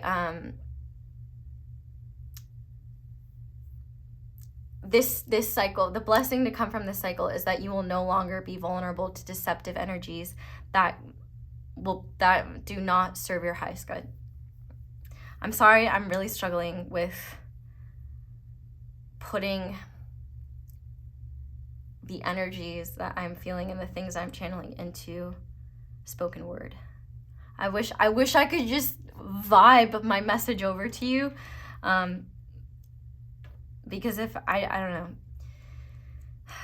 the English language was designed for commerce, not spreading messages of divine unconditional love. So I got to do the best I can with the vocabulary I have. But ultimately, this blessing is you're no longer going to be vulnerable to deception, trickery, anyone that would like to use your light and your energy for your own gain. And you're also not going to be vulnerable to the machinations of the ego, and the illusions of the logical, rational, linear mind, and the illusions that come with that, if that makes sense. This is a beautiful blessing where you recognize and you see deception or distortion for what it is. And you don't need to prove anything, but you can just acknowledge that for yourself and, you know, move forward to what is more aligned with you. I feel like if there was anyone that was keeping you in this state, you know, they're no longer going to be an issue. Anyway, now I want to get a compliment from your spiritual team. So, Pile 2's spiritual team, what compliments would you like to give Pile 2? Yeah, we have the Queen of Cups. Yeah, you have no idea just how beautiful you are. And I don't mean that in a physical way, although that could resonate, but like your beauty is otherworldly. And it is a gift to be able to share it with this world. With the Queen of Cups here, not only do you have spiritual gifts, but those spiritual gifts are meant to be shared in tangible ways. And actually, it's really interesting because I can't remember where I read this, but there's, I know Alana Fairchild wrote it, but I have no clue what deck she wrote it in, where she talks about how you know, the soul had to be enticed to come to earth, because like, why would it want to leave eternal oneness with light and unconditional love? And the way in which it was enticed was through music. And so maybe for you, you could be a really talented musician or talented in some sort of creative endeavor. And I feel like your spiritual team wants to remind you the healing powers of creativity, and how this painful time may actually lead to beautiful creations. But also I think they just want to compliment you on your talent and reassure you that your perspective is valuable, but it can't be shared if you don't have the material realm to use. Does that make sense? I know it makes sense, but I'm just like doubting myself a lot. Okay, yeah, okay. That makes a lot of sense. So yeah, I feel it. I mean, it makes sense that this ending would leave you shaken and feeling like you can't trust yourself. And you probably are doubting yourself in a lot of ways and wondering, can I trust myself moving forward? Yes, you can, because you experience these energies. Now you know what they're like. In the future, you will, I was going to say you'll spot it a mile away, but you'll feel it from a mile away. I mean, visions in this deck is all about cups, and which cups are water, emotions. And you have very powerful, your clairsentience is very powerful, psychic feeling. So if you have trouble like being in your body or listening to the messages your body is giving you, Spirit is saying you will be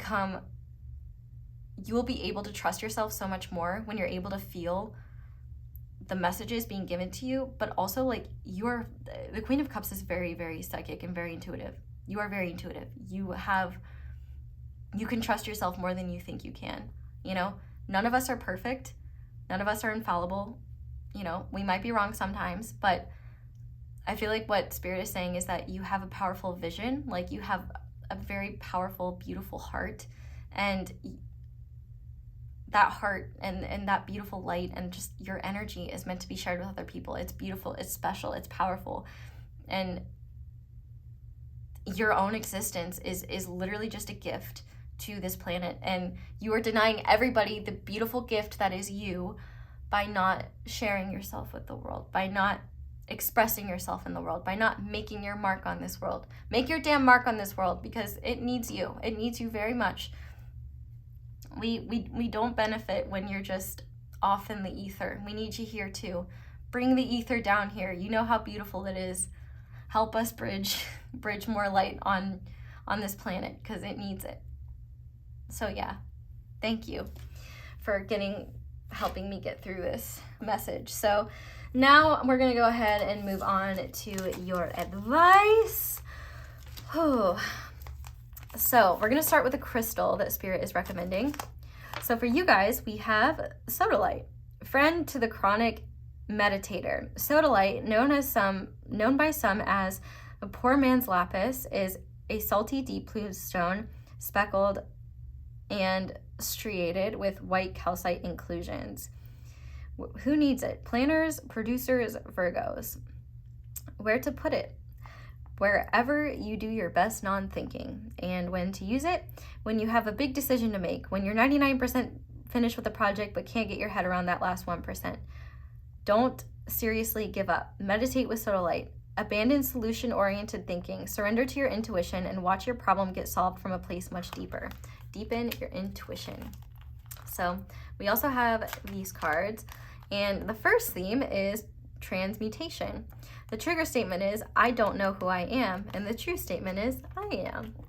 There is no efforting required for this shift. Be present and allow every aspect of your being to transform. So that's really it. Like, there's really nothing for you to do other than to be and to embrace existence. And I think the best thing that you can do is just in any way, whatever type of, like, just get out in nature. For the love of God, go outside, touch grass. Not saying that you don't touch grass, but like, if you have the opportunity to go somewhere like where nature, it's like really beautiful, do that. If you have the opportunity to just spend a day out in nature by yourself, obviously be safe, do it. Because I really do feel like, you know, if you want to escape into the ether, do it with Mother Nature. Go out and just be a part of everything going on around you and be present with it. There's so much magic that you will uncover and so much awareness you'll uncover with yourself. Bring a journal because you'll want to write that stuff down, or at the very least record it. But we also have Lemon with Clarity. The trigger statement is, I am so confused, and the true statement is, I am present. Allow your mind to clear and let the noise of your thoughts fall away. Listen to your intuition. Yeah, there's so much about intuition here. And this is the thing.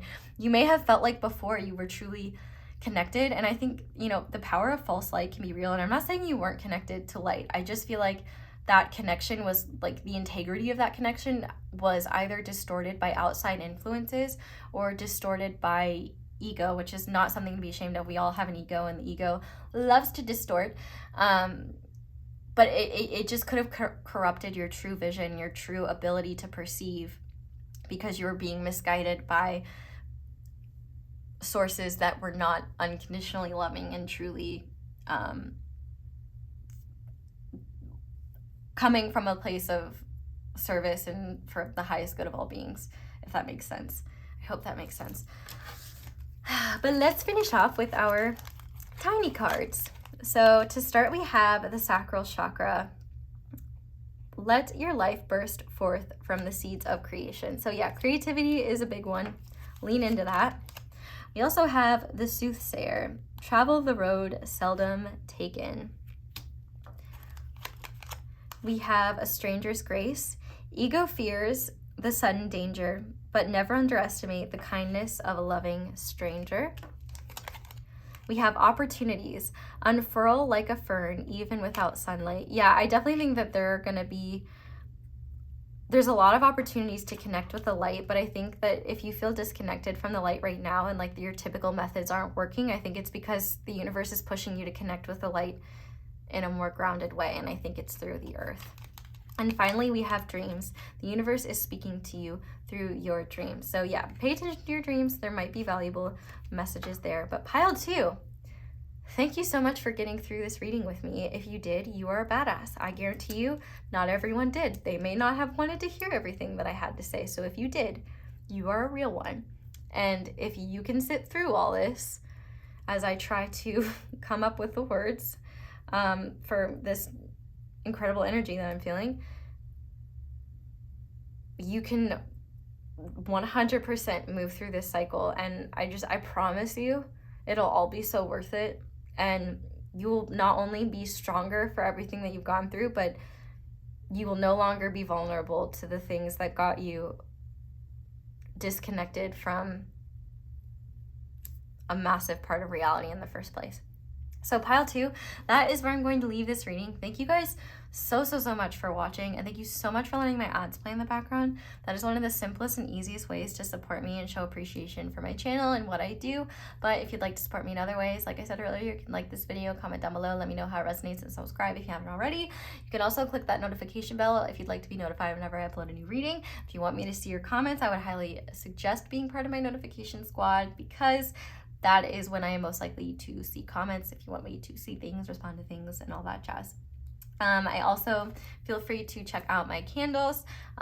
Be sure to use the discount code so you can get some money off.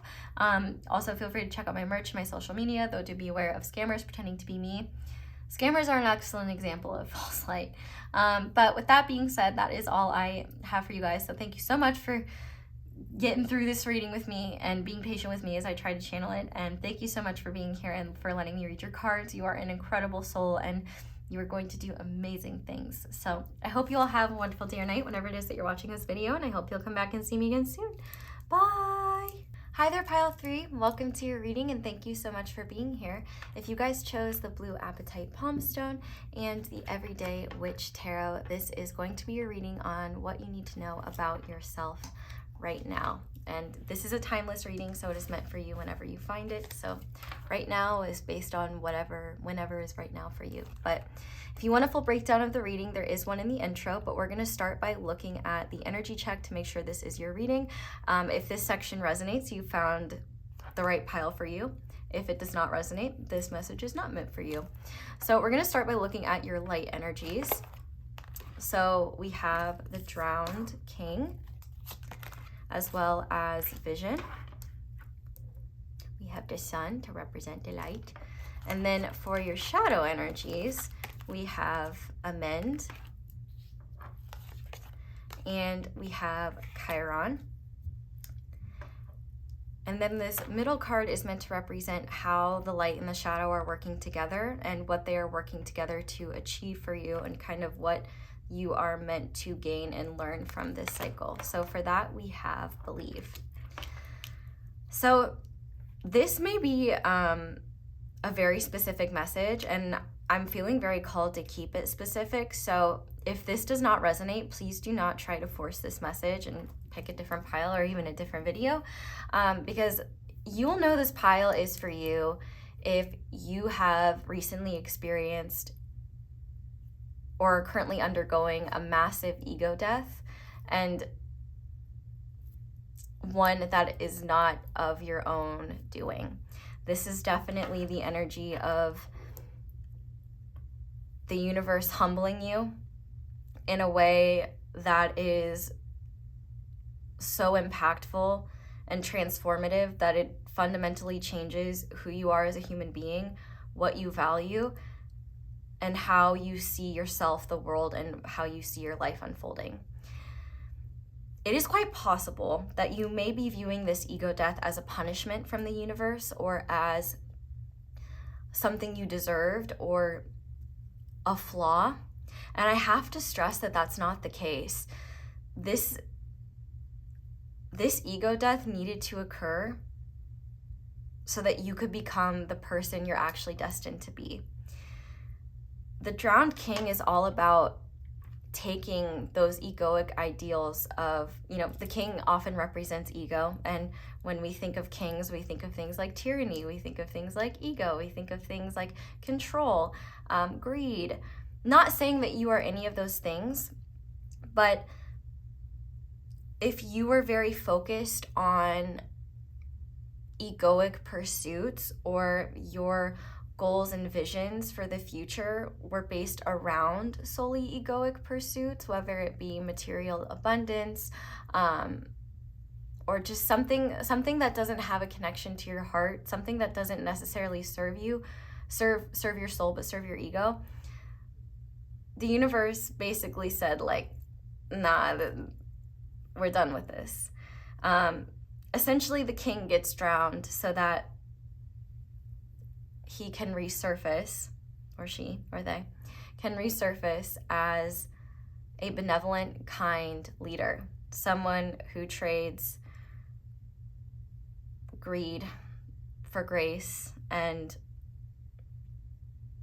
kindness for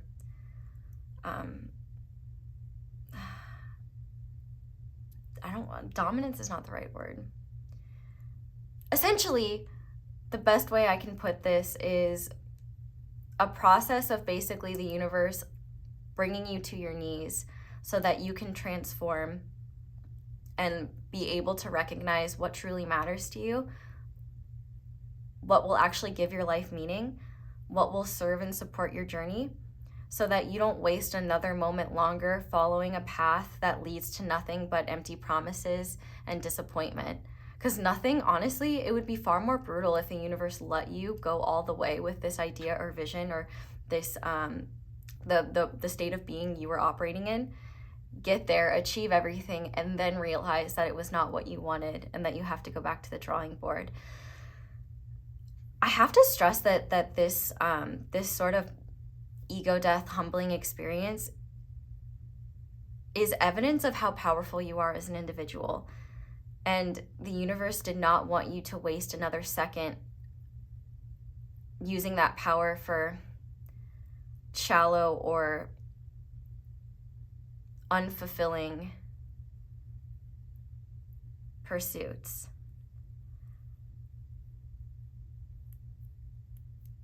Sorry I'm pausing so much. You have a really incredible energy, pile 3. And the thing is that I don't get the vibe like your, whatever this ego death related to, I don't get the vibe like you were solely focused on ego, or you were so deeply rooted in ego that you weren't aware of like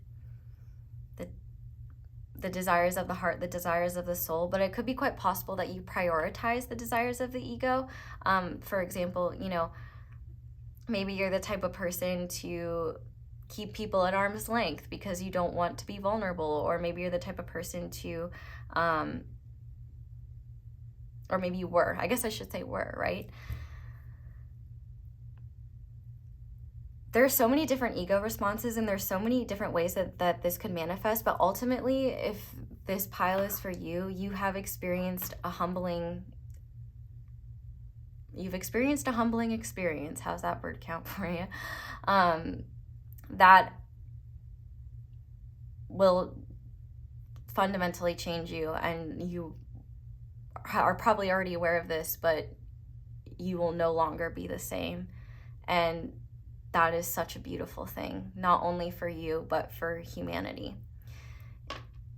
I think what you're aware of now is the fact that what you thought was going to be your life is not the case. And you might feel like you're going back to the drawing board. You might be really confused. You might be feeling like you're unsure of what is next for you. But the beautiful thing is that I think you know that you do have a gift when it comes to vision. Like, you may see things before they happen, in the sense of, like, if you can see something in your mind's eye to the point where it feels real and you believe it, then you can create it. But it's quite possible that maybe you've kept your visions to yourself for a long time. Maybe you've forced yourself into a lifestyle or a way of living that was safe rather than authentic, or that was more acceptable to others rather than fulfilling for yourself. Maybe you felt like the visions that you had for a more aligned way of living were either not in the cards for you, maybe because not in the cards, the cards for you, either because you didn't deserve it, or because other people deserve to go after their dreams, but not you. Or maybe you were afraid of disappointing people. Or maybe you were afraid of judging yourself. Maybe you also judged yourself for these desires and these visions. Maybe your ego dismissed them as fantasy or delusions, or as not living in the real world. Well, the universe has had to come to your ego and say that that is bullshit, because the visions, the powerful visions that you've been receiving, are not meant to live in your head rent-free. The powerful visions that you're receiving are meant to sustain you and help you live a life authentically aligned with yourself, and one that actually uplifts your heart and has deep meaning to you, rather than one that just brings you acceptance or shallow praise, or I'm hearing the word optics, good optics. I feel like you're aware of the fact that there has to be some sort of like silver lining to this energy, but you may still just be reeling from this sort of divine intervention. Like, this definitely feels like a tower moment of some kind, where the way you were living just wasn't sustainable anymore, and the universe said, nah, it's time for you to become who you're destined to be, and stop trying, instead of trying to fit into some sort of mold or box that your ego is comfortable with. And here's the really beautiful thing. When we look at your shadow energies, we have Chiron and we have Amend. And I actually want to read the Chiron card, because first of all, I'm having trouble putting this energy into words. And I think that's partially because I'm just sleepy. I'm just kind of like, you know when your brain's just not, like, my brain's here, I'm good, I'm fine. But like, sometimes when she's doing her best, and sometimes, like, instead of 3 brain cells right now, I have 2, but 2 is enough. And anyway, let's talk about, let's read this Chiron card, because I think it'll be better than me just trying to explain it. And while we're at it, I'll read the Drowned King as well, just so that we can, just so that I'm sure that what I'm communicating is clear. So Chiron, wounds, teachings, paradoxes. Chiron is a cosmic enigma. In Greek mythology, he is said to be the rejected son of Saturn, who through the pain of abandonment becomes a great teacher and healer. Such is the paradoxical nature of this minor planet. It demonstrates that our pain is a great resource. It will guide us to our deepest purpose if we are able to observe it slowly, gently, and with support. When the Chiron card appears, know that you are being called to deepen the work, to delve into tender parts of yourself that require patience and forgiveness. Victim mentality will get you nowhere. You're past blaming. It's time to let your painful experiences serve as a beacon of light to others. Chiron reminds us of where we've been and where that allows us to go. So, with that being said, I definitely think that part of the reason why you may have been so attached to certain ego responses or egoic lenses could be because those responses were directly protecting you from wounds in your Chiron. Now, if you're unaware, in astrology, everybody has a Chiron placement, including you, and your Chiron in your birth chart represents the deepest wound in this lifetime.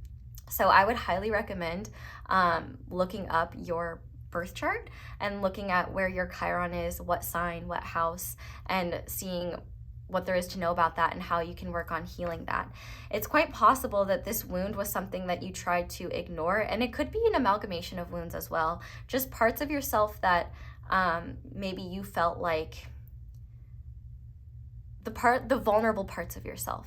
This is what's going on in the shadow energy. These are representing all the vulnerable parts of yourself that maybe you don't like to identify with, or that maybe you believe that if you felt them, it made you weak, or maybe you felt like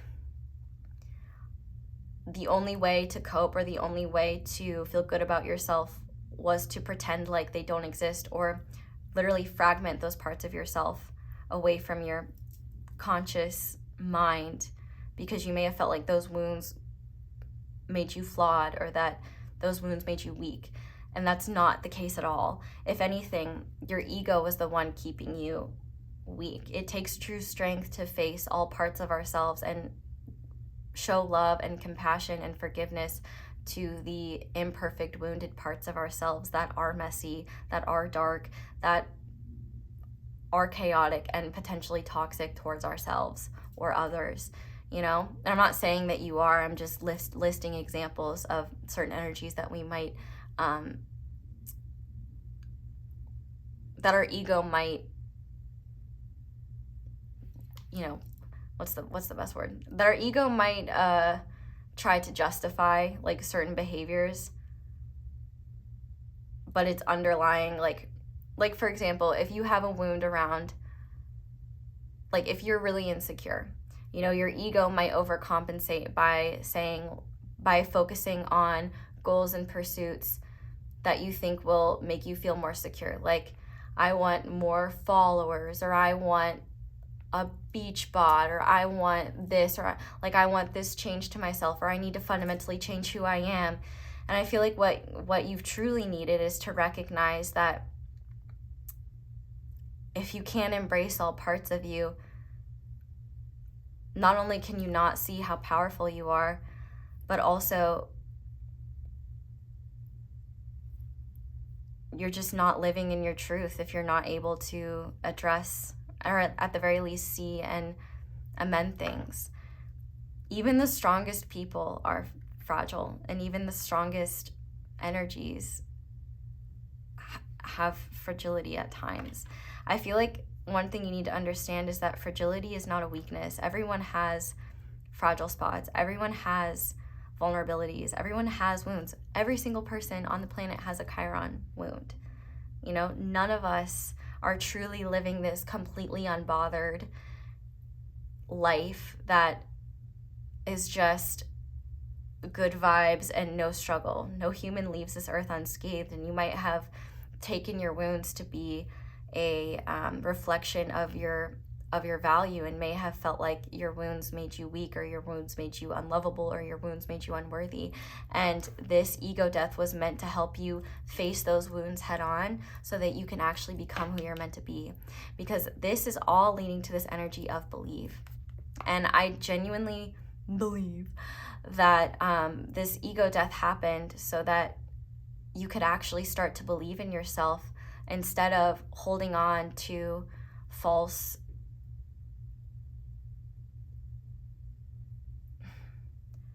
egoic illusions that didn't serve you, didn't uplift you, and that were keeping you stuck in certain boxes that don't serve you. In fact, you may have been keeping yourself small because you were afraid of, you didn't believe in yourself, or you didn't believe that you could be anything more. You know, every human has an ego, and I feel like the bigger someone's ego is, the more that they're trying to protect. And really that's what all the ego is doing, is just trying to protect us in its own weird, fucked up way. And I feel like the universe just couldn't sit by and watch that happen anymore. It was time for you to let go of that so you could just see the magnitude of who you really are and realize that your wounds are not what make you weak, but your wounds are what drive you forward. They're what give you purpose, and they're what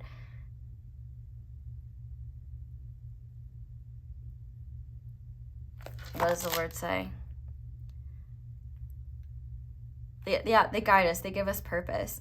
I keep getting like, interestingly in this pile, I keep like blanking, and it could be that maybe that's kind of how you feel right now. Like maybe it kind of feels like you're in the midst of this ego death and you have no idea where this is headed, and the thought of like facing wounds or anything like that is the last thing you want to be doing. And I feel like the first thing that you need to know is that you don't need to like dive head first into healing wounds or anything like that. Awareness is the first step, and I think ultimately the healthiest thing you can do for yourself right now is be compassionate towards yourself and be patient with yourself. And also, don't force yourself to take action if you don't know what to do. Don't force yourself to make some drastic change if you don't know if it's aligned with you, or you don't know what you want. If everything seems like a blank page right now, rather than feeling like that's a bad thing, recognize that there's unlimited possibilities. And this cycle that you're currently going through is priming you to be open-minded, not only to be open-minded in general about the path most aligned for you, but also to be open-minded about how far you could actually go in this lifetime when you embrace all parts of yourself. You know, the universe doesn't want you to keep yourself small. The universe wants you to walk through the shadow of the valley of death and come out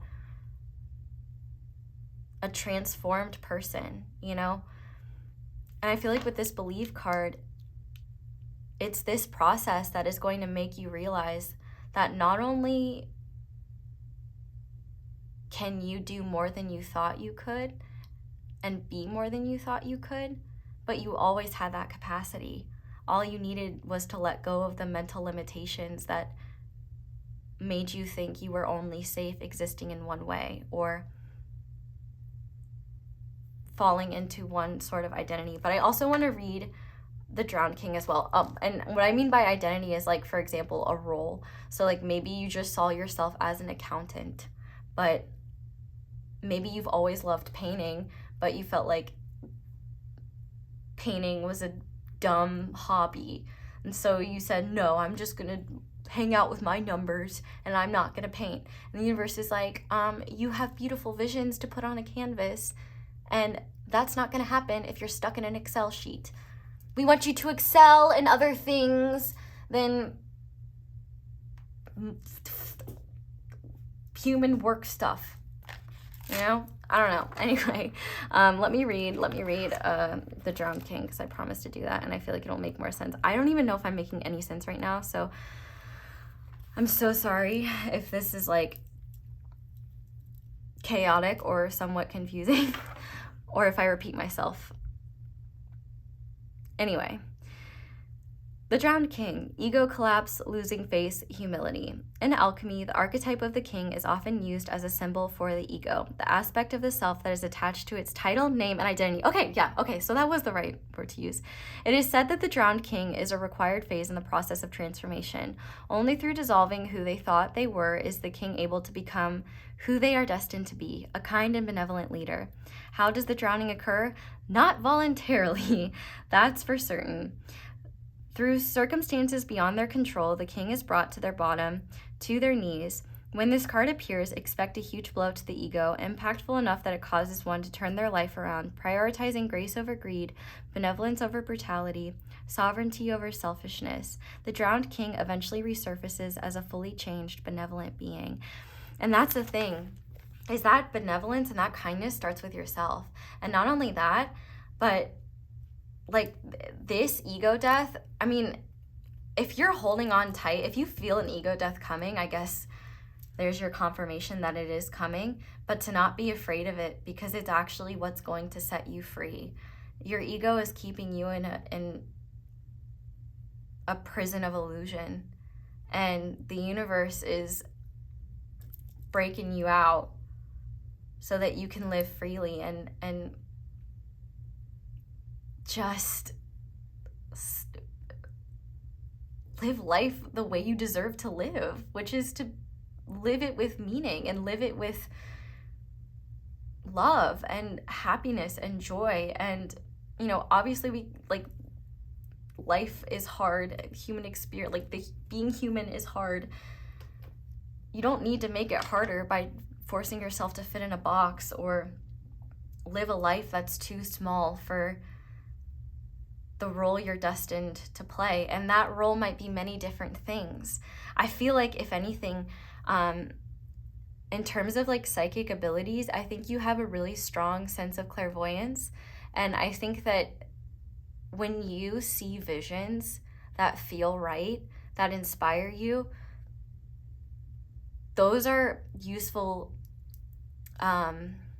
guides on your path. I do feel like the universe will send you a lot of messages either through your dreams, your daydreams, or certain visions. But this is a challenging but beautiful energy that essentially forces you to let go of what's keeping you small and what's keeping you hidden and what's keeping you stuck in. It's time for you to live life on X Games mode. I guess that's the point of what I'm trying to say. This reading is not flowing very well, and it's kind of uncomfortable, and you're probably like, that's okay, so it's fine, stop talking about it. But I just can't like get over how weird the flow is in this energy. And I think that's just because, I don't know, either I haven't experienced this energy before, or I'm delivering the message however it's meant to be delivered, I guess.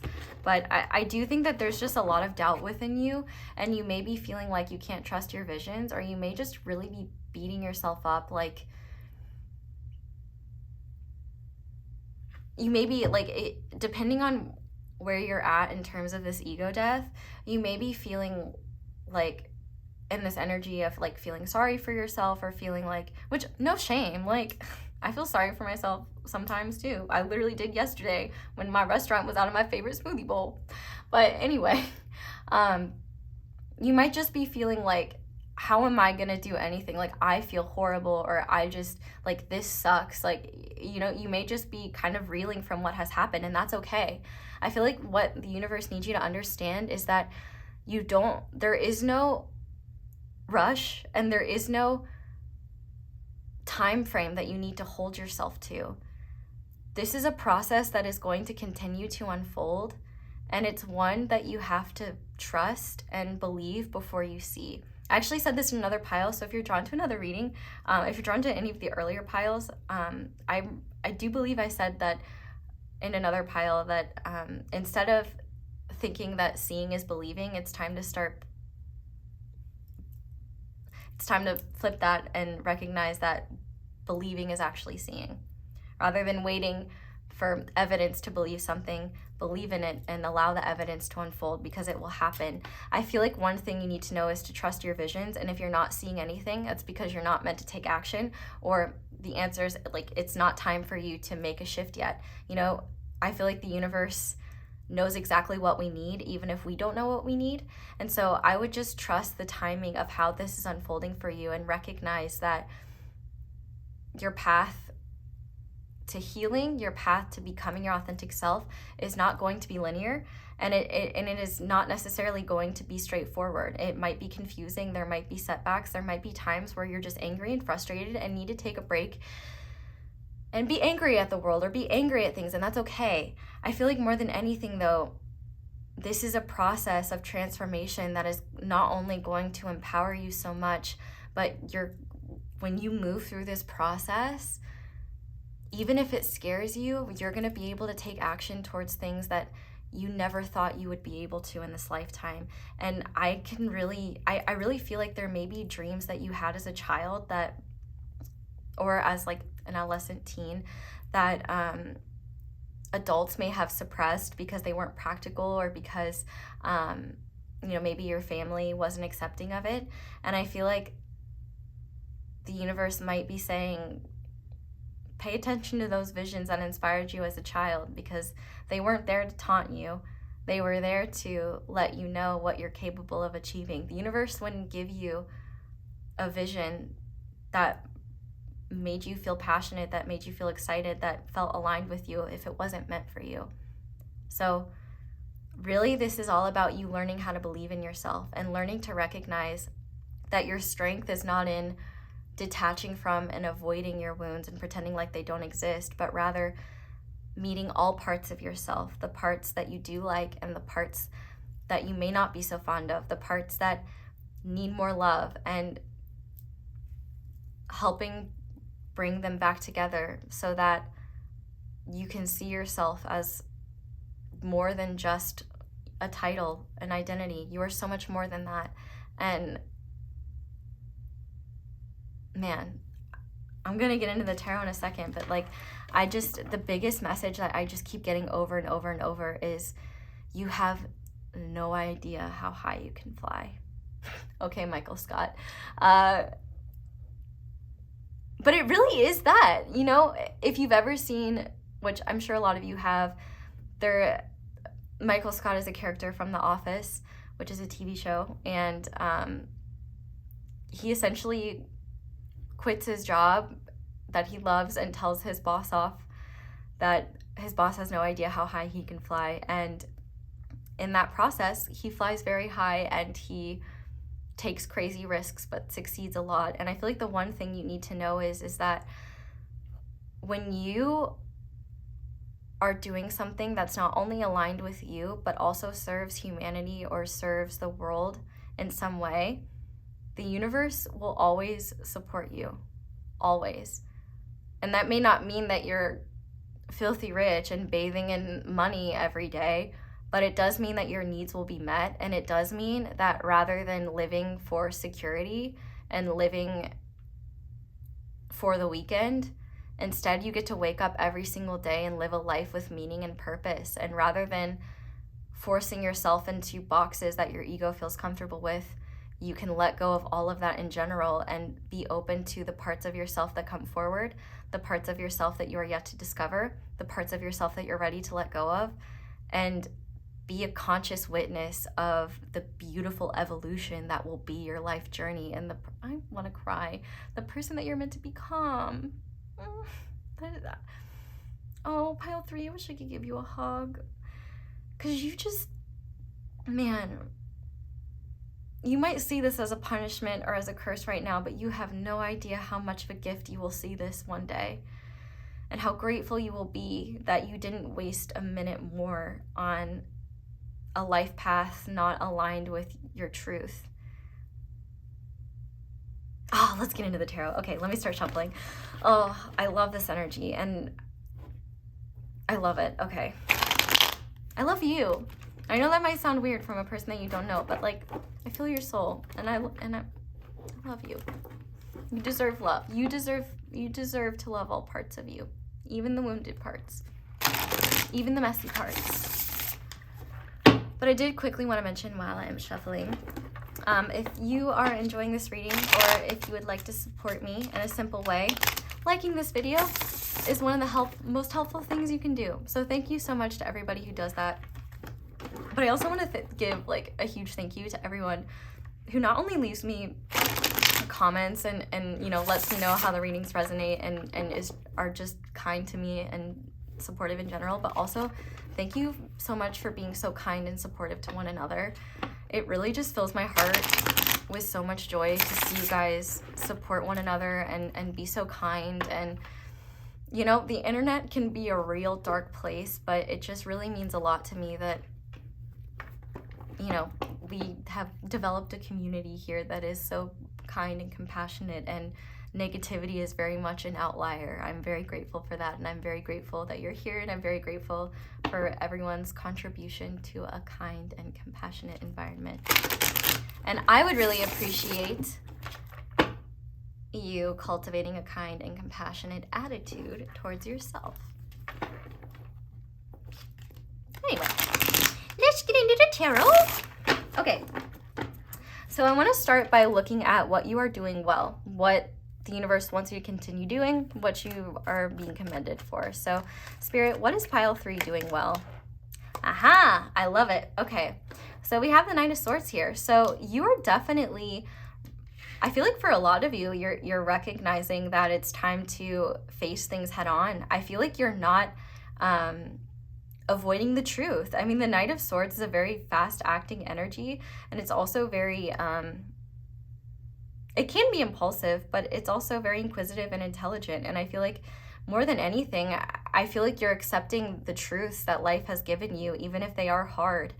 And another thing that life is actually commending you for is that you're not denying yourself the experience of all the emotions that come with a massive ego death like this. It's okay to be angry. It is okay to grieve the life you thought you were going to live. It is okay to grieve the comfort that came with fitting into other people's expectations. And it is okay to feel conflicted about what is happening next. It's okay to get angry at the universe. It's okay to get angry at yourself. It's all okay, and it's all valid, and you don't need to judge yourself for it. It's when we allow ourselves to feel and experience things. First of all, emotions are data, so they express so much to us, but also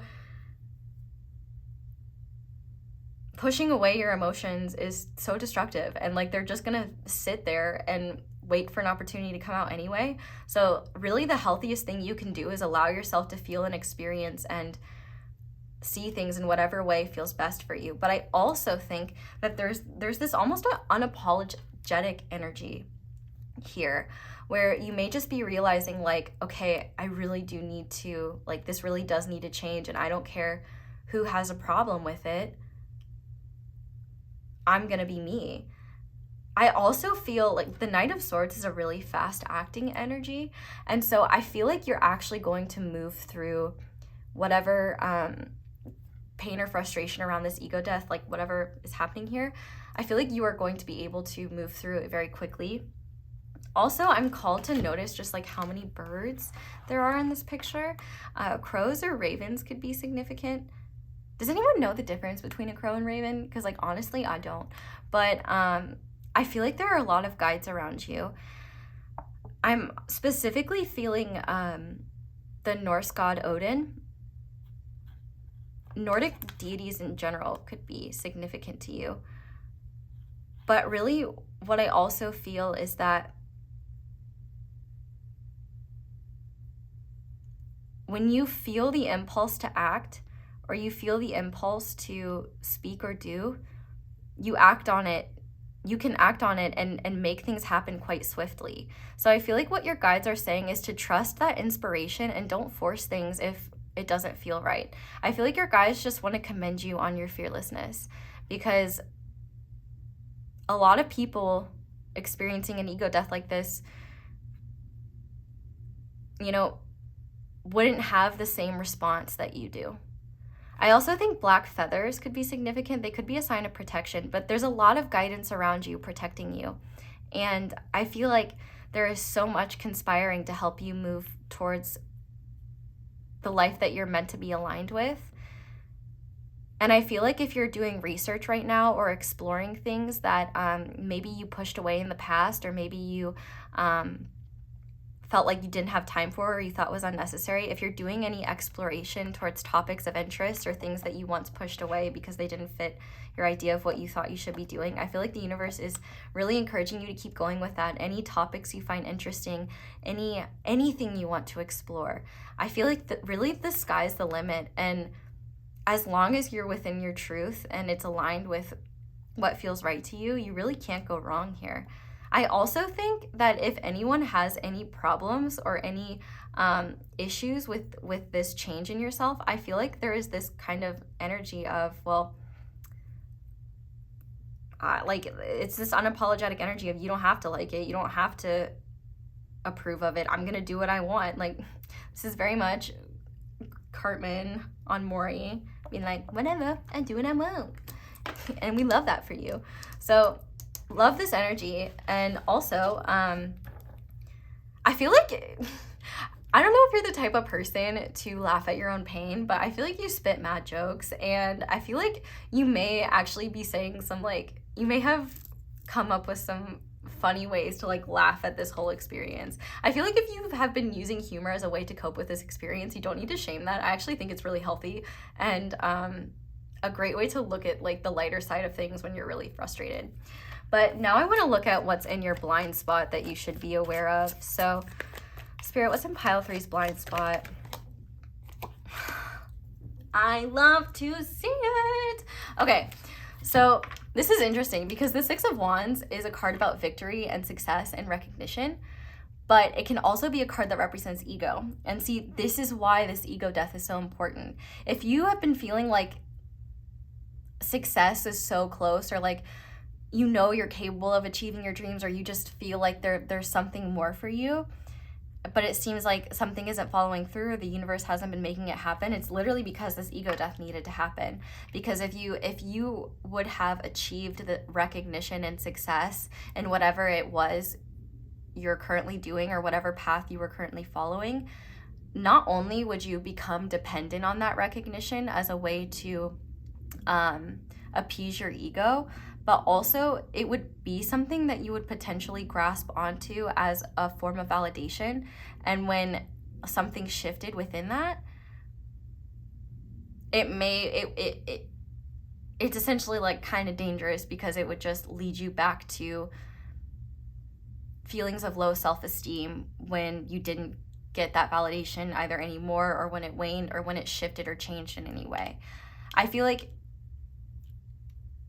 you are meant to receive recognition for the path that is truly aligned with you. Because if you received it for a path that was purely egoic and one that kept you trapped in a lifestyle not aligned with you, it would be far harder and much more painful for you to change. And also, when the public is involved, when other people are involved, then you have to deal with their opinions of you as well. You have to deal with what they think of you. And if you're working on your self-esteem, if you're working on your development, like just becoming your true self, it can be very confusing and really difficult to discern what's truly you when people are praising or criticizing aspects of yourself. So I really do feel like what's in your blind spot is success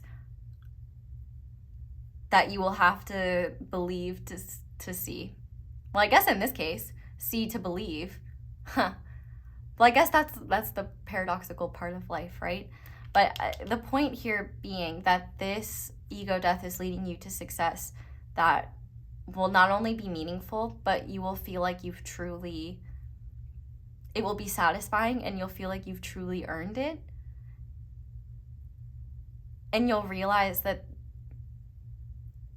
it wouldn't be as meaningful, it couldn't have happened in the way that it did, and it couldn't have happened in the most perfect way if you hadn't been walking the path most aligned with yourself. I feel like it will be so healing for your inner child and for your heart to see that you can be successful when you take the road less traveled, that you can be successful when you step outside the confines of what society deems acceptable, that you can be successful when you try something daring and bold and aligned with you rather than safe and small and blah. I mean, I really do think this energy of believing in yourself and being willing to have the courage to take risks and know that even if whatever you go after doesn't work out, it's just leading you to the next thing. You know, mistakes teach us so much more than our successes, and I feel like this energy is teaching you so much that will lead you to powerful successes that give you recognition, not only from people that doubted you, but also people in your community and people that may be like, that may need you as an inspiration in the future to do the same things or to do something differently. What you don't see is that you're in the midst of your own kind of hero origin story, and this is kind of like an initiation process into becoming the person you're destined to be, and I just think that's so beautiful. Okay, so now I want to see a blessing to come from this cycle. Ooh, and another part of this blind spot is the fact that you might feel like you're failing at life and you're doing everything wrong, but actually you're exactly where you need to be. This is exactly what you're meant to be experiencing. So actually you're doing a great job. So you're actually, by being unsuccessful, you are being successful. If that makes sense. Another paradox for you. Spirit, what is a blessing to come from this cycle for pile 3, please? Ah! Okay, we love to see it. Okay. So we have a couple of cards here. We have the 7 of Wands, we have the Queen of Wands, and we have the 3 of Swords. So I feel like a blessing to come from this is not only the courage to go after your dreams, your goals, and to take risks, even if it seems like everyone else is against you or it seems like it's against the odds, but also genuine confidence, not from a place of, like, instead of having a false sense of confidence stemming from a place of insecurity, true, genuine confidence that stems from you seeing your own light, seeing your worth, and recognizing that not only do you bring a lot of value to the world, but you're valuable just because you exist. This Queen of Wands to me is a truly magnetic energy. You are totally meant to be a light for others and help others see that a lot about confidence is not about acceptance from others. It's about acceptance for yourself and recognizing that you don't need that acceptance from others to accept yourself. You don't need others to understand you in order for you to be yourself. You don't need others' approval in order for you to express yourself and trust yourself and be who you feel you're meant to be. I also think that there's going to be a lot of healing of old wounds, like that Chiron, where those wounds don't hold you back from following your visions anymore. You know, the wand suit is the most aligned with spirit. It's fire. And I really do think that you will no longer be afraid of following your grander visions or just following where your visions may lead you, because there's going to be this awareness of wherever it's leading me, I may not know what the outcome will be, but I know it will just lead me even closer to where I'm meant to be. Like, I also just feel like you're going to be very attractive to people. Like, your leadership and your light is going to be something that not only inspires others, but helps you realize what is truly valuable about yourself. And also, like, I do think as well, if you really judge yourself for, like, on superficial things, like, which we all do, like, you know, like body insecurities, for example, you know, you might recognize, like, hey, this is what I'm working with. My body is a gift, and appreciating, like, function over form, and recognizing that you deserve to feel confident and beautiful. And I really just think overall this blessing is fighting back against the wounds that have kept you trapped so that you can become this just immaculate being of light and confidence and vision and inspiration. And I really do think like there's a fierceness here where people will recognize that your confidence is not a facade. Like, this is not faking it till you make it. This is true, genuine, pure confidence that allows you to follow the road less traveled, follow paths with lots of resistance, and to face challenges head on so that you don't live life with regrets. This is so beautiful. I love this energy so much. So I want to finish the tarot portion part off by getting a compliment from your spirit guides. So pile 3 spirit guides, what would you like to compliment pile 3 on right now? Queen of Pentacles. Yeah, so, okay, I definitely think that the biggest compliment that your spirit guides want to give you right now is just how far you've come in life, and the fact that you not only are so capable of achieving whatever visions are in your mind, but that you're actually far more, you can do a lot more in the material realm than you realize. I feel like this compliment is just a lot about the fact that not only do you underestimate your value to the people around you, like, you have such a grounded but nurturing energy towards others. You're there for others in a way that I feel like many people don't experience. And I also feel like there is this stability once you know where you're headed and once you know what you're doing that makes you unstoppable. And I feel like a compliment here is that the more you trust and follow your visions and follow this path, the more secure, stable, and abundant you will be. And that abundance will be something that not only helps you live a life where you get to have more creativity, more freedom, more exploration, but also I feel like part of the reason the universe is or will bless you with this abundance is because you will use it for kind and benevolent purposes. I feel like there is a regality to you, and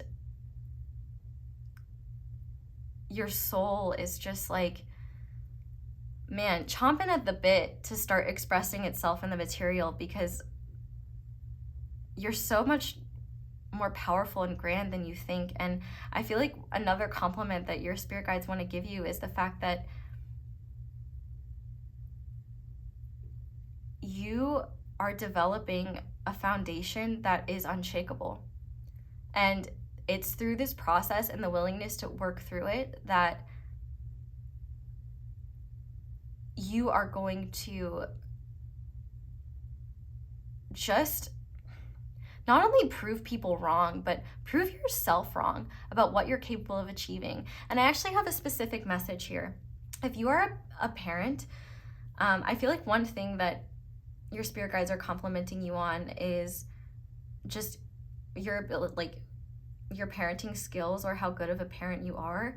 And not only that, but if you're a single parent as well, I feel like your guides are complimenting you on not only your patience and your grace with your children, but also your patience and grace with the person you either co-parent with or something like that, if they're in the picture. I feel like there's just this energy here where no matter what you're going through, I feel like you still do try to be patient and kind and understanding towards people, even when you have every reason to maybe get in that Knight of Swords energy and be like, listen, you want to, like, that energy where you kind of want to pop off and tell people what you're really thinking. I feel like there is this restraint that you're developing and this maturity that you're developing where you're realizing when it is worth it to say something and when it isn't. But I also feel like you're starting to realize that you don't necessarily have to go out and do everything, that the universe will provide for you and you're inherently worthy of that.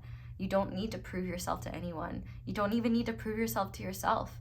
You just have to trust the path that the universe is already guiding you down, and trust that the universe wouldn't be guiding you that way if you weren't more than capable of achieving whatever visions they are priming you to make real. But I feel like with this Queen of Pentacles, this compliment is more so one that you will start to see the more you trust the path that you're following. You have an insane ability to take what you see and make it real. And not only make it real, but make it something that supports you and helps you live a life that is abundant and comfortable and safe and happy. And I feel like one thing that your spirit guides want you to know is that you deserve to treat yourself, you deserve to support yourself, and you should never feel guilty about making sure there's enough for you, about treating yourself sometimes, and things like that. You are an incredible person, and your ego had to go because there's just too much. You are doing the world a disservice by not sharing the true you, by not sharing your light, and by not becoming aware of who you truly are. Because if you can't become aware of who you truly are, how are you going to share it with other people? And how are other people going to be inspired by how incredible you are?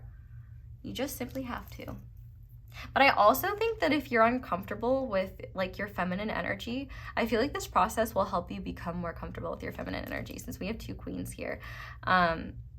And I feel like you'll realize that like your feminine energy is not something to be ashamed of, or not something that makes you weak, but it's something that helps you be in tune with your creative side, helps you be in tune with your feelings, and be compassionate and kind to yourself. I also think that if you've been working on reparenting yourself or mothering yourself, I feel like your guides are saying that you're doing a great job with that as well. So I'm gonna go ahead. I hope this reading has made sense, but I'm gonna go ahead and finish this reading off with some final guidance. So you guys got like 4 of these cards. Everyone else got 2, so Spirit must have had a lot to say to you. But we're gonna start by looking at the crystal that Spirit is recommending for you. And for you guys, we have kyanite. Blue kyanite forms in long, striated columns. Its heady vibe makes it a mindful choice for the 20 minutes in the morning, 20 minutes in the afternoon meditation set. Who needs it? The perpetually restless. Where to put it? On the bedside table, altar, or wherever you are looking to go deep. When to use it? When you find yourself drowned out by that mental noise. Even the greatest thinkers need to be reminded. Thoughts are thoughts. Reality is reality. You can deal with it like an anxious chihuahua, or you can get down with kyanite and align to the moment with your calm and cool intact. And I have some kyanite. Let me just grab it so you can see what it looks like if you feel drawn to it. I just got this bad boy recently.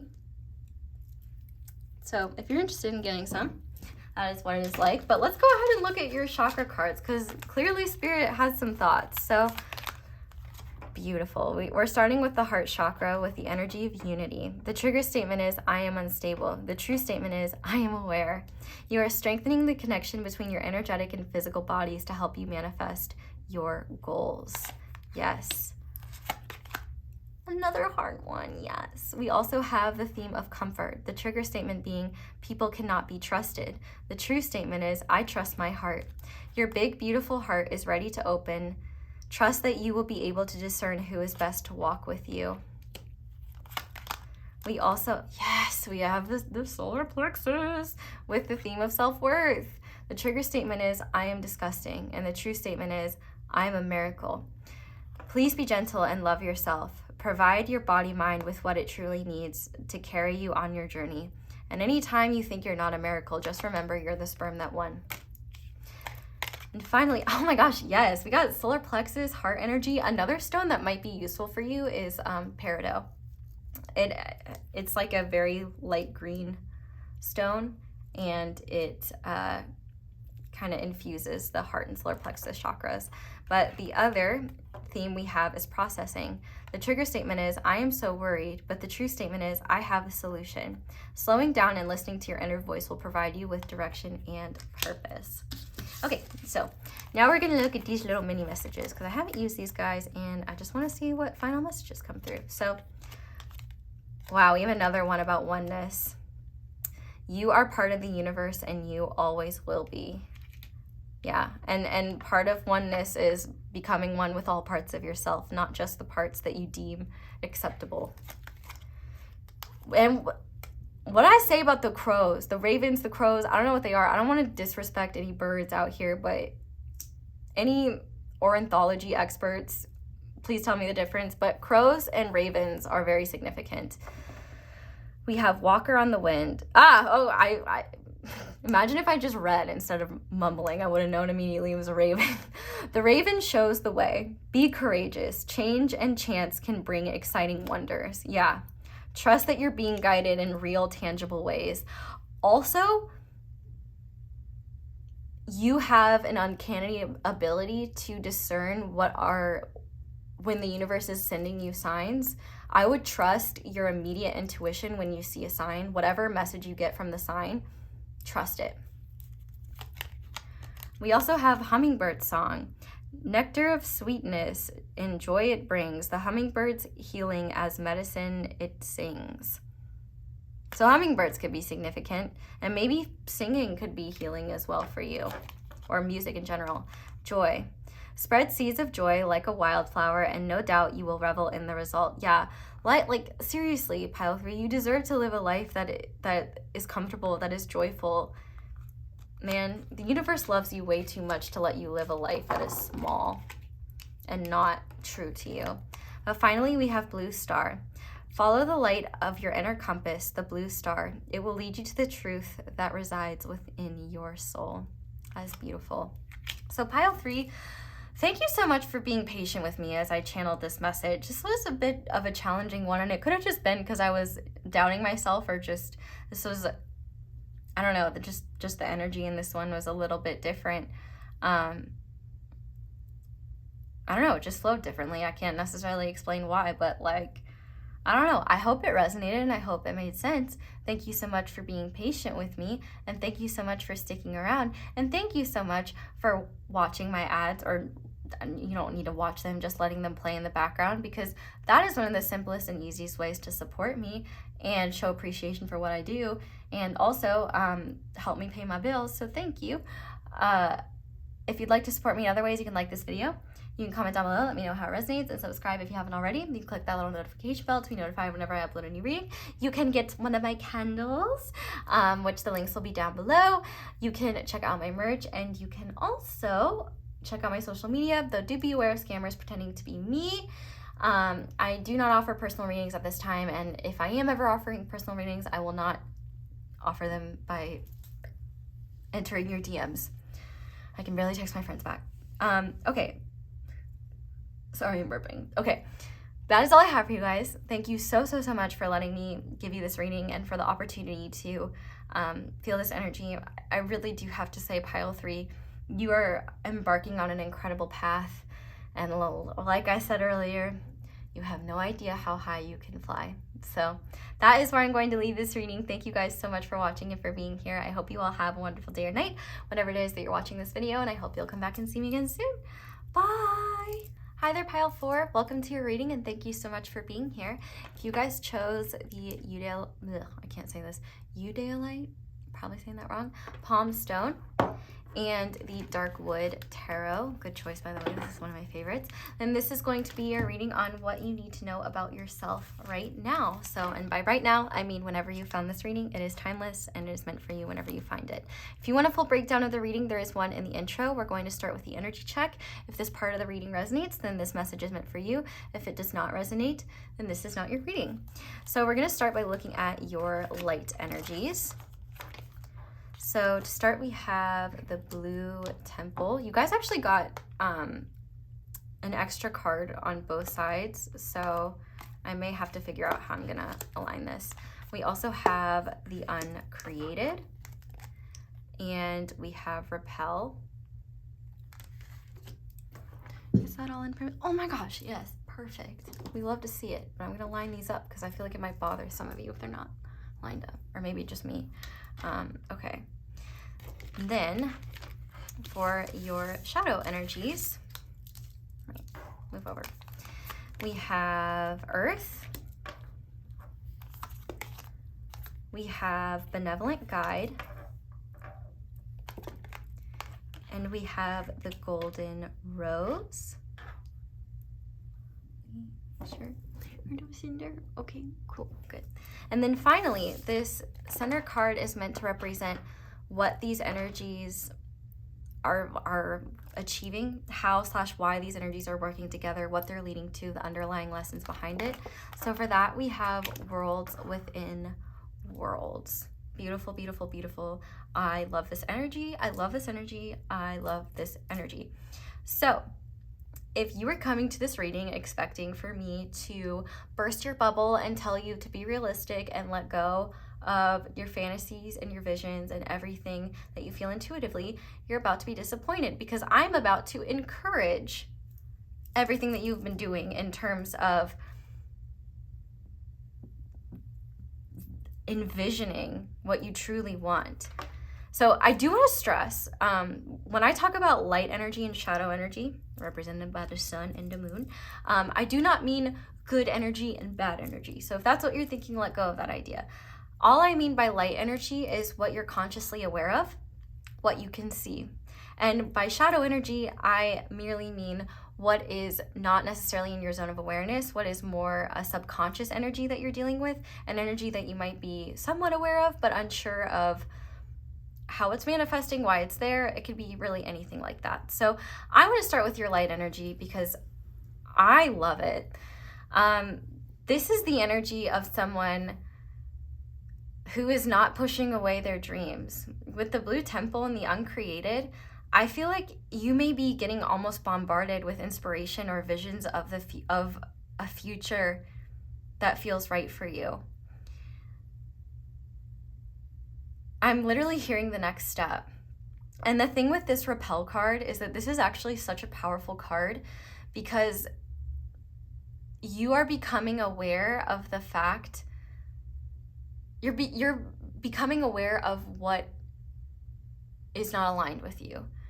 You're becoming consciously aware of the energy behind something rather than the value of it on paper. With Repel, this is the power to say no to something that is not fulfilling of the visions or the idea of what you believe could be in your future. And let me just tell you, keep saying no to what doesn't feel right, because your intuition is not wrong in thinking that there's something far more grand in store for you. With the uncreated, you may not know necessarily what it is you're being led towards, and I wouldn't be shocked if you find yourself feeling almost plagued with doubt or uncertainty at times. Like, I feel like there's kind of two groups here. You either have specific visions of what you feel are meant to be in your future, or if not like specific visions of the semantics of it, certain experiences or what you feel you are meant to experience in the future, right? And then for another group of you, you may not know necessarily what is meant for you, but what has been offered to you and what has been if you don't have a specific vision, sorry, I'm trying to word this properly, you may not know necessarily what is in store for you. You may not know what is meant for you, but when opportunities and experiences are presented to you that do not align with the future that you want, or that do not align with the gut feeling or the experience you feel you're meant to have, you are having the courage to say no, because you know in your soul and your heart that there's something greater meant for you. But you may be struggling with the fact of, well, what if I'm pushing away a good opportunity? What if I'm making the wrong choice? The cool thing about this Benevolent Guide card, we'll get there later, but it actually says in the book that it is a sign that it is impossible to make a wrong choice. The thing is that, you could push away an opportunity that could bring you blessings or experiences. But the thing is that it'll be so much more aligned with you to say no to things because you trusted that no, rather than to say yes out of fear that there wouldn't be something better. no is a complete sentence, and no is kind of your magic word right now. If it doesn't align, if it doesn't feel right in your inner world, if it doesn't excite you, if it doesn't feel right, if it doesn't feel like what's meant for you, you don't need to accept it. I feel like you could be really struggling with the fact that, we as a society really struggle with scarcity mindset and lack mentality. Well, we better take what we can get, because what if something better doesn't come along? You don't need to know that. You don't need to see that something better is coming along. You don't need evidence that something better is coming along to know in your heart and your soul that there's something greater meant for you. Your logical, rational mind might get freaked out and might say, hey, what if we miss out on a good opportunity? What if we don't get another opportunity like this?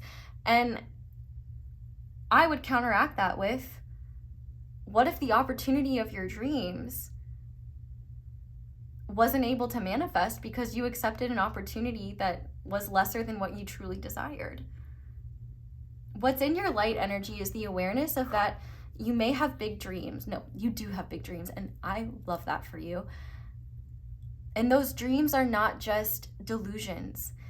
If you feel like you're not living in the real world, what the fuck is the real world? Okay? Are you real? Am I real? The only things that are real is what is real to us. And your inner world is just as real as your outer world. I was actually literally just, I don't know if anyone else talks to themselves out loud, but sometimes when I'm talking to my guides, I'll just like speak out loud. And, I was just kind of like recognizing that we need to start accepting that our inner world is just as real as our outer world, because our inner world really determines how we perceive and understand our outer world. Your perception is your reality. And if you have a turbulent and unhappy, negative inner world, you are going to also see that in your outer world. You are going to feel more fear. Like, our inner world affects us so deeply, and your inner world is so powerful because it's fueled by divine inspiration, by dreams. In the words of our Lord and Savior Cinderella, a dream is a wish that your heart makes. And I feel like you may not be consciously aware of the opportunity or the dream or the thing that is going to, the thing that is going to be truly aligned for you quite yet. But that's okay. You don't need to.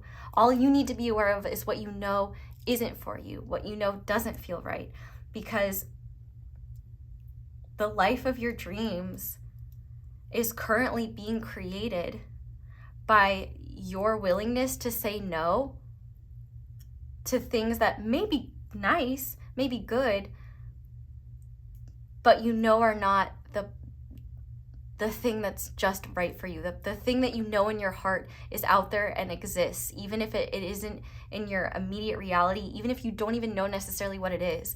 If it even feels slightly off, rather than logically saying, well, I may not get another one, or taking an opportunity that doesn't truly resonate with your heart and spirit out of fear that you won't get anything else, like, that is not meant for you. This is not the time to play small. This is not the time to play safe. This is the time to indulge in your dreams. This is the time to indulge in your fantasies. This is the time to go into the deep end in terms of, what do I want my life to be?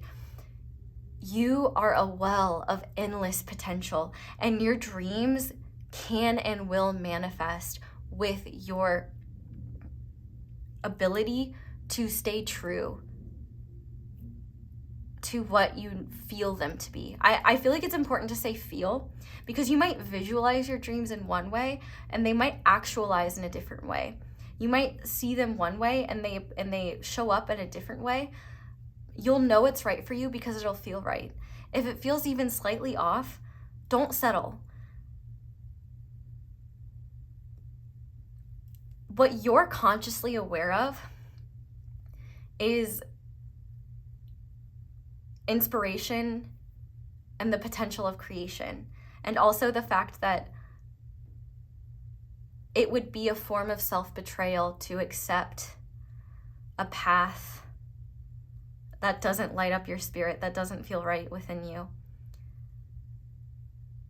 And I feel like the biggest thing that this shadow energy is letting me know and is wanting you to know is the fact that you feel like you're in this alone. And honestly, you may feel like you are delusional, or you may feel like you are just humoring yourself, or you are just fantasizing, or that these things can never happen. But I know you know in your heart that the things that you feel so deeply wouldn't be there if there wasn't truth to them happening. Does that make sense? What you don't see is that the universe is giving you and also aiding you in exploring the ethereal, exploring your dreams, exploring the cosmos, exploring your role within the cosmos, exploring anything that sets your heart on fire.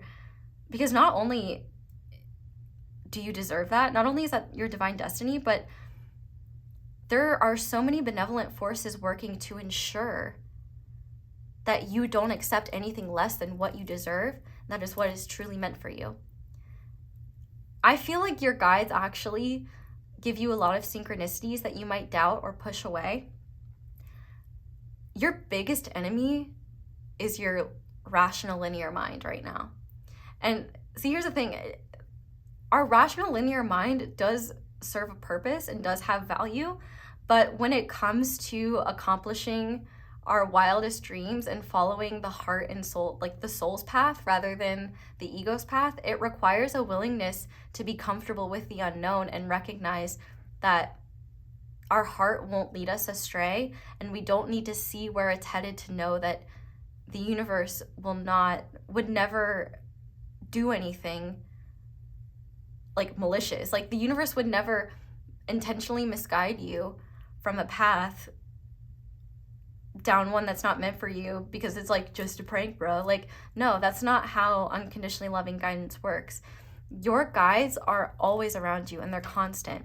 I feel like bees could be a significant sign that your guides are around, or they could represent themselves in bees. But also roses could be significant. Maybe you have a guide named Rose. But roses always make me think of Mother Mary. So you could have a significant connection to Mother Mary in some way. But what you're not seeing is that the universe is already helping you.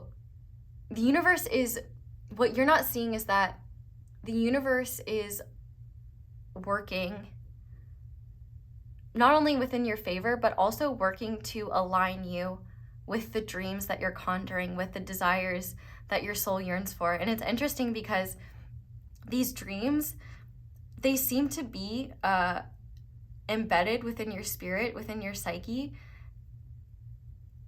But at the same time, they're like this, they're not set in stone in the sense that these dreams like have to unfold in a certain way. You have free will to manifest how they play out in certain ways, like certain experiences you want to have or things like that, or even just the recognition that maybe you don't even know what you want to manifest, but you'll know what is right for you when you feel it. Trust that. Please, for the love of God, trust that. I'm not fucking kidding. I will be so mad at you if you settle for something less than what you deserve. And that's in anything. Job, friendship, relationship, home, anything, food, anything. You deserve the best, and your guides are not going to give up until that happens. Here's the thing that you're not also realizing. You're not meant to know how this is going to unfold, because first of all, that would be spoiling everything and it would ruin the surprise. And if you knew what was coming at the end, you may not take the necessary action to get there in the first place. It's like, it kind of like reminds me of the tortoise and the hare, but also instead of just like the hare being like so confident in his fast rabbit skills that he takes a nap, it's like the hare is told that the race is rigged in his favor and like he's gonna win anyway, so he just messes around and the tortoise wins, which obviously the moral of that story is that slow and steady wins the race. So maybe that is something that you need to be aware of. But I literally just feel like you could, if you knew where you were headed, you could get complacent or not take the necessary action because you're so sure of its existence. And that's why you're not meant to know, because if you're sure of it, it's not going to happen. But if you feel it without knowing exactly what it is, that's what's helping make this happen. I hope this is not too confusing, but essentially these two energies are working together. Not only are they conspiring for you to be on the highest timeline, that is not only like the highest timeline for you, but the highest timeline for all beings. Like, you might be feeling like, is it selfish of me to follow these dreams? No, it is not selfish. It is beautiful and it is important. You serve humanity when you follow the path most aligned with you. If you think about it, if you settled for an opportunity that did not truly align with you, that maybe was comfortable and you were satisfied with, but it didn't set your heart on fire, you weren't passionate about it, you took it because you were worried you didn't get anything else, that opportunity could have been exactly what would set someone else's heart on fire, exactly what they're meant to be conjuring and dreaming up. And you're robbing them of that opportunity, and you're robbing yourself of the opportunity to experience that energy too.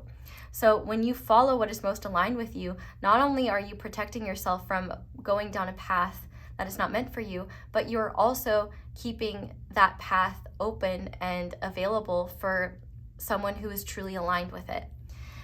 And what these two energies are doing as they're working together is helping you come into oneness with ether and matter. That's kind of been a theme. So if you're drawn to any of the other piles, there might be some messages there, but this is kind of a more unique energy. I feel like more than anything, this energy is really, first of all, going to help you master and trust the process of manifestation, in the sense that rather than trying to manifest a specific experience, it may not even be conscious manifestation, but just the trust in saying no to what isn't right so that you can be open to what is. What you're also not seeing is the fact that it's okay to not know exactly where you're headed. If you just trust your heart, you're going to end up exactly where you need to be. But really, the sky is the limit when it comes to what you could achieve and what you can manifest. I do feel called to say, like, if there are things you consciously want to manifest, that is 100% possible. I think the only, and if you don't know what you want to manifest, all you need to know is what you don't want, so that you don't go down a path not meant for you. The best thing that you can do, like, you are a free agent, okay? You are a free agent for your heart and soul. And until you find what is truly aligned with it, you do not have to settle for something that is lower. You know, obviously, if you have to, like, support yourself, or, like, if there's logistical things, of course. But if you feel in your soul like there's something greater for you, trust it. The universe might ask you to do some crazy things in order for this to happen. But here's the thing. It might challenge you, it might scare you, but if it's truly meant for you, you'll know in your heart, like, it might be a stretch, but you can do it. It might be a little bit scary, but you can do it. Because you are aware now of what isn't aligned with you, because you're understanding the energy of, that doesn't feel aligned with me. You know, think of it this way. Whenever there's an opportunity or an experience, you're either going to feel resistance, neutrality, or magnetism. Neutrality and resistance, not the vibe. Magnetism, that's the vibe. What are you drawn to? What just pulls you to it? It's like I said, the more you try to understand the situation from your linear mind, the more confused you'll be, the more you'll get stuck in doubt and fear, the more you might get focused on a lack mentality, the more you might really start to doubt your dreams and invalidate them. So the more you can feel your dreams, the more you can explore them, the more you can just explore the etheric realms and the possibilities of what your life could be, the more you explore your inner world and the things that light you up, that's not a waste of time. Actually, I would like to prescribe, Dr. Xoxo is here and she's writing a prescription for you, Pile 4, that you need to allocate at least 20 minutes a day to nothing but daydreaming.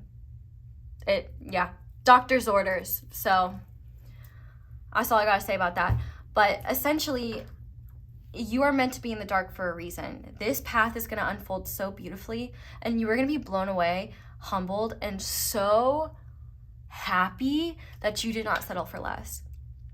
This is such a powerful energy, and you have the capabilities of having a truly satisfying, meaningful life that is aligned with your soul and your human self. You deserve that. And so your guidance, your benevolent guidance, is going to do everything in its power to help you become aware of what is not meant for you. And even if, though you may not always feel it, your guidance is always there for you. Your spirit guides they don't guide you based on condition.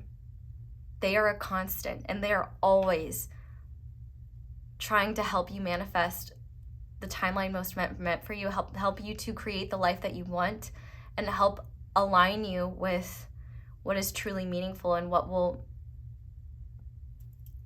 be the most beautiful for your life path and for your soul. I really do feel like this is a process of learning to trust how things unfold, because really what I'm seeing here is that there's no seeds that have necessarily been planted. And honestly, your manifestations may not just be a seed. They may be a whole ass garden. And there may be many different things that come to fruition. I feel like what the universe is saying is pay attention to the things you truly want to seed into reality, the dreams that light you up. And if you have to explore 50 million dreams, you have to explore 50 million dreams. But the point is,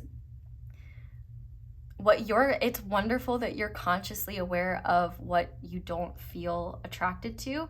And it is good that you are aware of the fact that your linear mind, or if you're not aware, you are now, that your linear mind may be struggling to either understand why you would push away logically good opportunities. But you don't need your linear mind's approval. You just need your linear mind to say, hey, just trust me. Just trust. Let's just trust ourselves. Let's trust our intuition. Peace and love. You don't always have the best ideas. You're just the linear mind.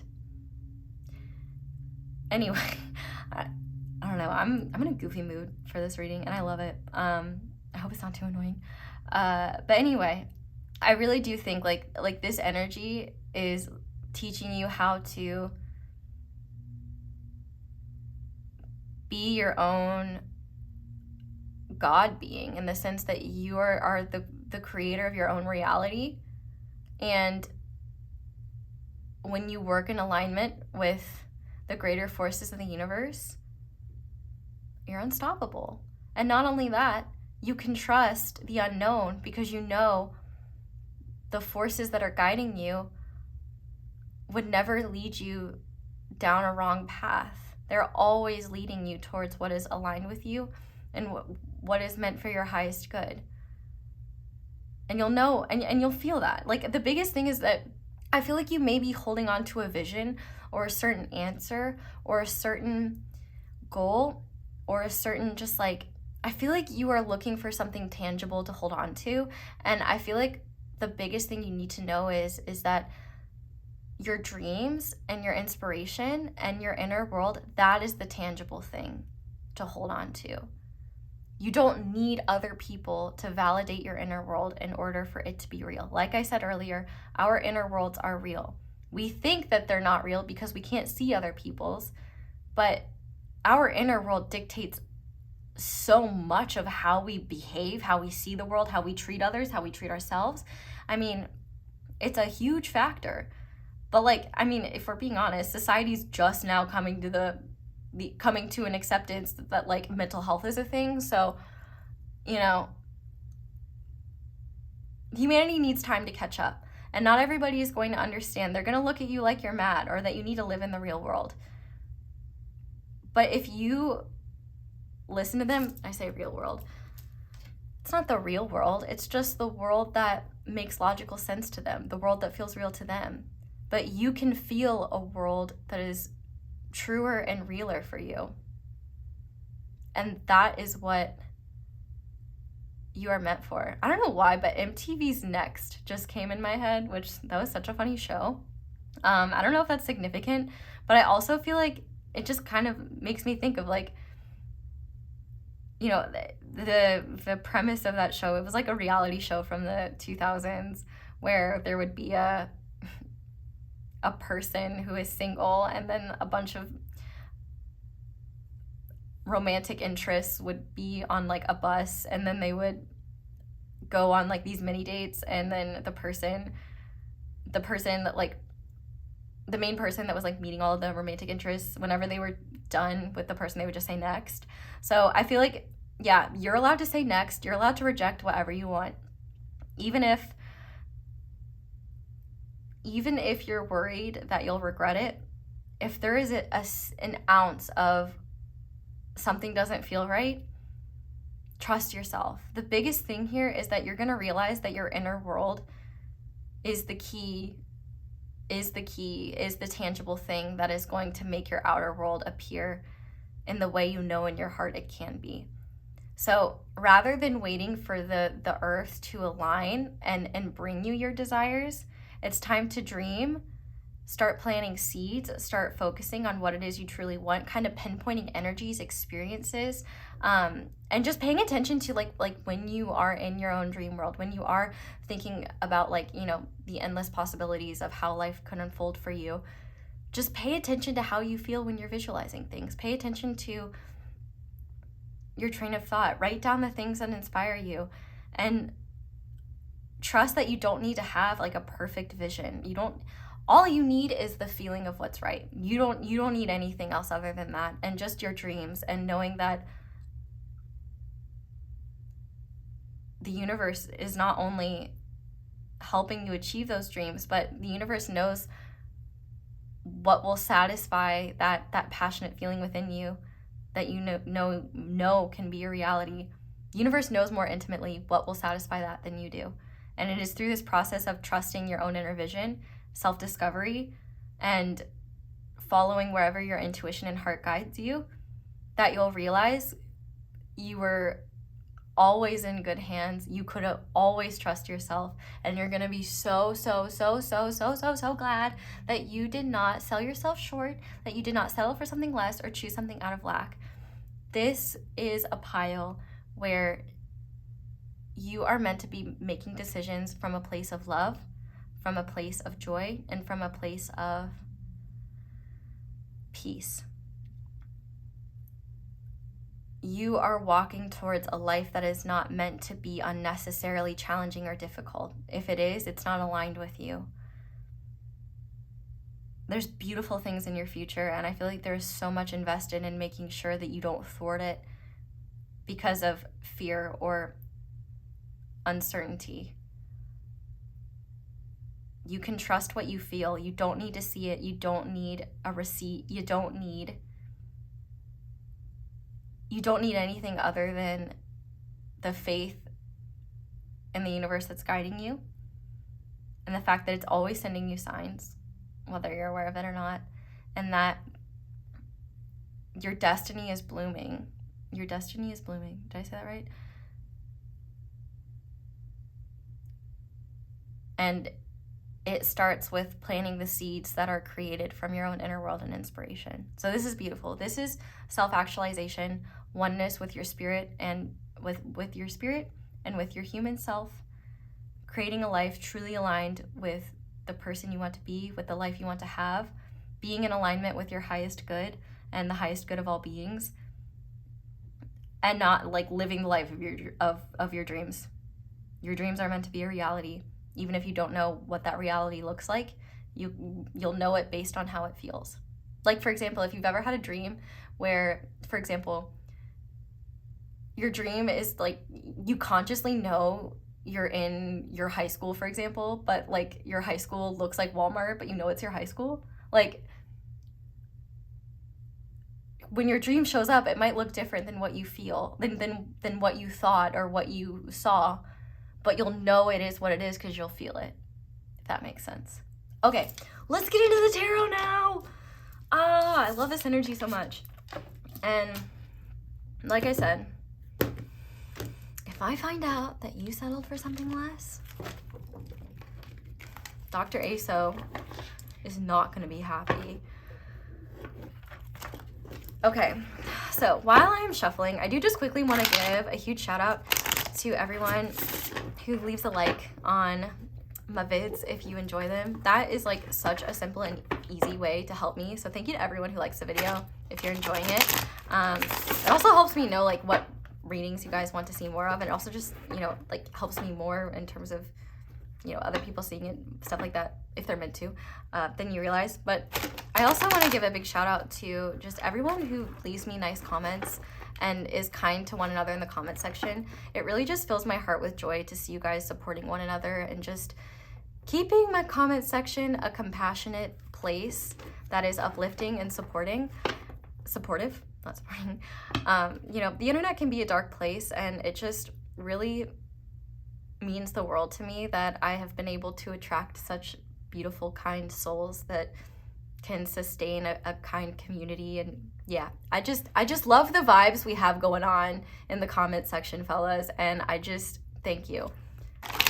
Like, negativity is such an outlier, and I'm just so grateful for everyone that contributes to the positivity and for everyone that just sends me kind words. Like, you have no idea how meaningful that stuff is, and I truly do take it to heart. I literally have a folder in my phone of just like nice things that you guys have said to me, like when I'm going through a bad time. Like, I just read those, and like sometimes they make me cry, but also it's just like, you guys have no idea how much you have helped me, and so thank you for being a part of my life and my journey, and I'm so honored to be able to help you be a part of yours. Anyway, tarot time. Okay, so I want to start by looking at what you are doing well that Spirit wants you to keep doing. So Spirit, what is pile 4 doing well that you want pile 4 to keep doing? Ha ha ha, love to see it. This is all about staying in that inner world. Keep your dreams not necessarily a secret, but safe.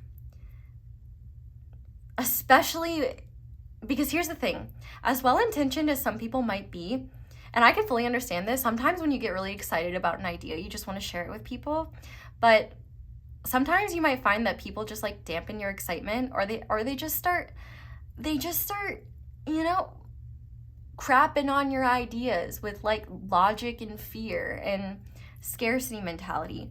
I feel like what the universe is really telling you and encouraging you to continue doing is to keep your dreams and this perspective safe and protected. Let it be the light that guides you, but don't feel like you have to share this light. Don't feel like that you need others' validation that this light is real. The fact that you acknowledge it, the fact that it lights you up, the fact that it's powerful enough to move you in a direction is evidence enough that there's value there. Keep your dreams safe. Keep them close to yourself and let them speak for themselves when they manifest in the material reality.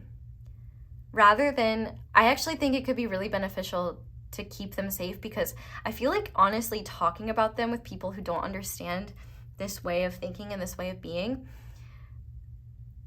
they might, you know, put some crappy poo-poo energy on what you're trying to manifest, and you just don't need that, all right? It's hard enough with having ourselves question us. It adds an extra layer of stress when people that we may love and care about start questioning us as well. As well-intentioned as they may be, they don't know what's best for you. You know what's best for you. Even if you don't know exactly what that is, you'll know it when you feel it. That is like your theme. You'll know it when you feel it. So if you don't feel it, you don't know it. It's not right. But it's kind of like one of those things where it's just like,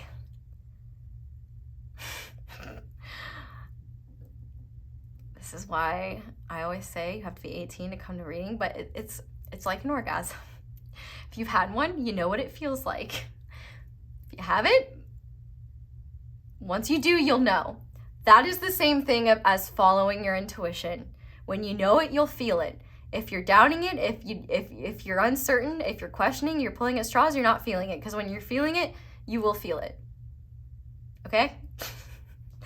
And with that being said as well, I do just feel like, you know, making sure you're giving yourself ample time and space to be in your inner world and be with yourself. Like, even if you spend time alone, if you're like constantly scrolling on your phone or, you know, distracting doing things that are that may give you dopamine or be mildly interesting, but that are not ways to spend time with yourself, I would be very careful with that, because there is a lot, especially in media, around lack mentality, around negativity and things like that. And I feel like your inner light is so important, and it's this inner light that is guiding you. And also I feel like the more you explore your inner world, the more aligned you'll feel with it, and the more you'll realize like you're the only person that needs to validate your inner world. You don't need anyone else to.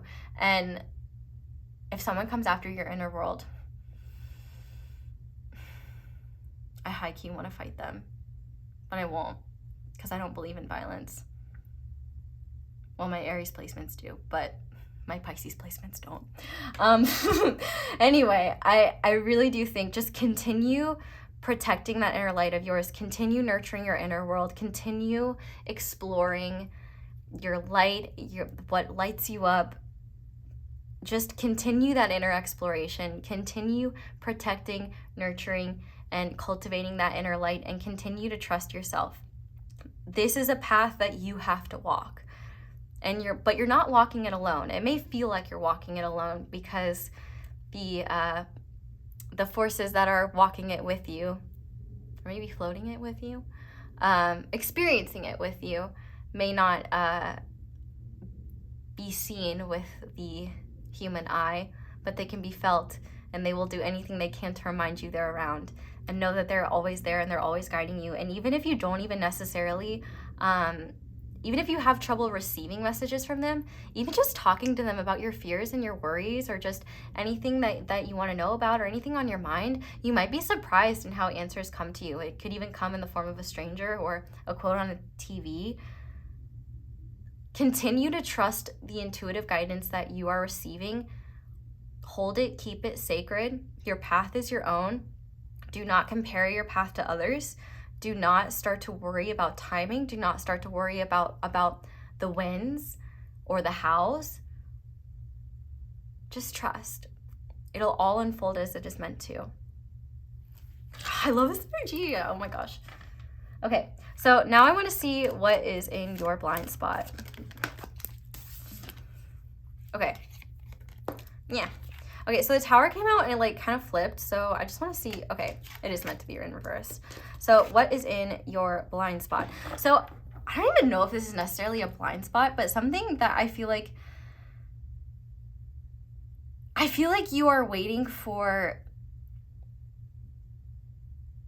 I don't know if this is necessarily a blind spot, but this is essentially a line of thinking that doesn't serve you. With the Tower in reverse, I feel like you are almost waiting for the universe or reality to almost like reveal that these dreams, these fantasies are like a prank, and that, oh, nope, actually reality is cold and cruel, and you missed out on a bunch of opportunities because you were too busy dreaming. No, that's not real.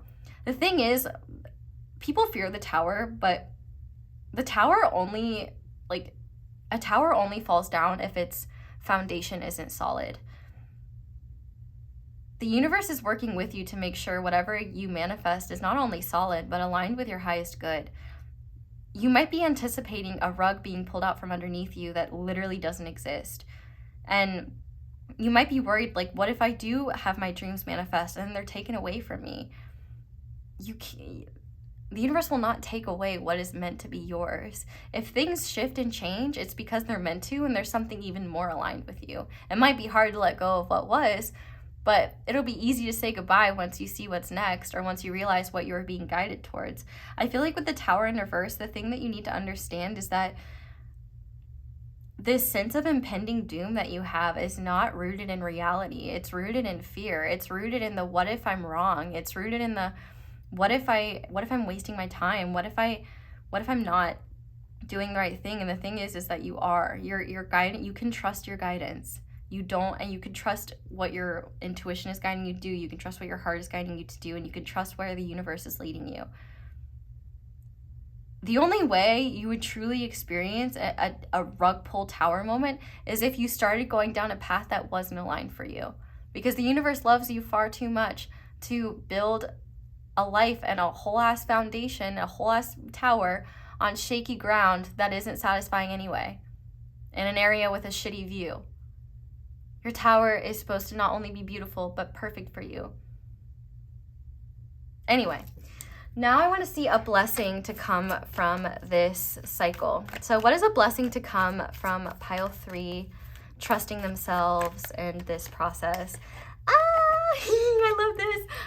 And beautiful, beautiful, beautiful new beginning. And also the reassurance that you can trust your heart. I love that the Queen of Cups came out, because I feel like this process is not only going to help you trust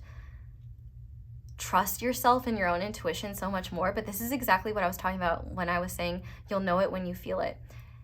You will be ready to take the leap. The Fool is all about a new beginning, and this new beginning is one where rather than taking this new journey from a place of fear, uncertainty, you'll know it's right for you. And rather than being afraid of the unknown and what's in store, you'll be excited for what is going to unfold.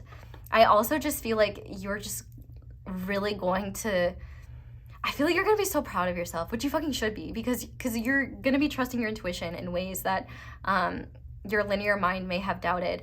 And also, okay, I love the energy of this Queen of Cups, because like she kind of just has this vibe of like, bitches, I told you so. And I really do feel like there are people that might see you as like foolish for doing this, or once they see you making the moves that are gonna lead you towards what you know is meant for you, they might think you're crazy, they might think you're insane, but you're really gonna show them like, how is that settling for less energy working for you? Okay, no need to be snarky, but you really are gonna be in a position in life where not only is your heart just so full, living a life that is so meaningful, but also like life is going to be so light and joyful. Like love, light, and joy are meant to be parts of your everyday reality. They're not meant to be fleeting moments that you're constantly grasping onto. Like the life that you're manifesting is one that even when you go through challenges, there are still beautiful experiences and light and joyful experiences even through the challenges, even through times of grief, even through times of pain. It'll be the path you know in your soul. Like you may not always want some of the challenges that come with it, but you couldn't see yourself any other way. You couldn't see yourself doing anything else. And I really just think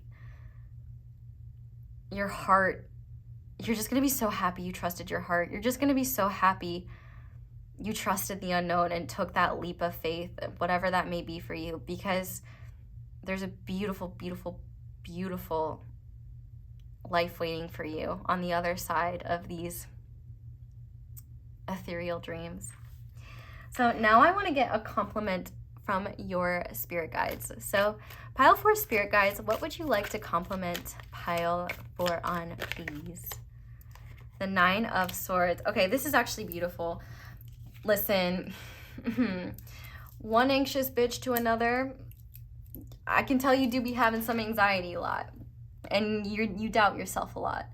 And that shit's hard. I know.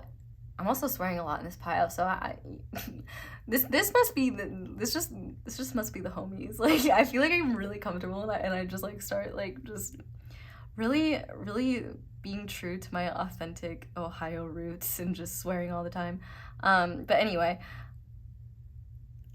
with the 9 of Swords being here, I just feel comfortable with you guys. You just guys have a good vibe. I just want to sit here. I just want to hang out. Anyway, sorry. With this 9 of Swords here, your guides are complimenting you on your resilience and the fact that you do not let your fears, no matter how powerful they are, stop you from trusting this guidance. You know, it is the fears and the resistance and the doubt you feel is like no fucking joke. And I think that's why your visions need to be so powerful, because it's the only thing that is stronger than your fears. And fear is a very powerful illusion. But the thing is that it's not grounded in reality. And what your guides also want to compliment you on is your willingness to do things despite the fear, to take risks despite the fear, and to say no despite the uncertainty of whether things are going to unfold or not. You have an incredibly powerful mind, but it can be a detriment more than a benefit at times. And I feel like what your guides just really want to commend you on is not letting your fears or your anxiety get the best of you. It may be a factor, it may be a challenge, it may be a hurdle, but it doesn't stop you. You feel the fear and you do it anyway. And that is incredible. That is top tier energy, God tier energy. I love it. And I feel like another thing as well is to just know that you have come so far. To even be able to be in this energy, you have overcome so much. So when you start beating yourself up or doubting yourself, just pay attention to remind yourself how far you've come. Remind yourself where you once were. It is an accomplishment in of itself to even be a place where you can seed and create a reality of your dreams. It's not always in the cards for everyone. Literally. Maybe not because it's not impossible, but maybe because they don't believe it.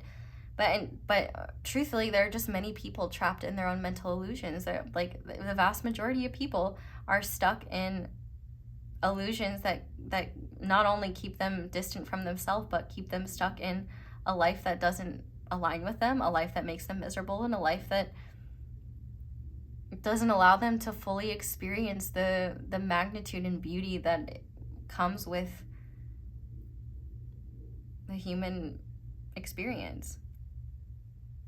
You feel the fear and do it anyway, and that is incredible and something you should be very proud of. So I'm gonna go ahead now and finish this reading off with some final guidance. So we're gonna leave these for last, but I'm going to start with a crystal that Spirit is recommending for you.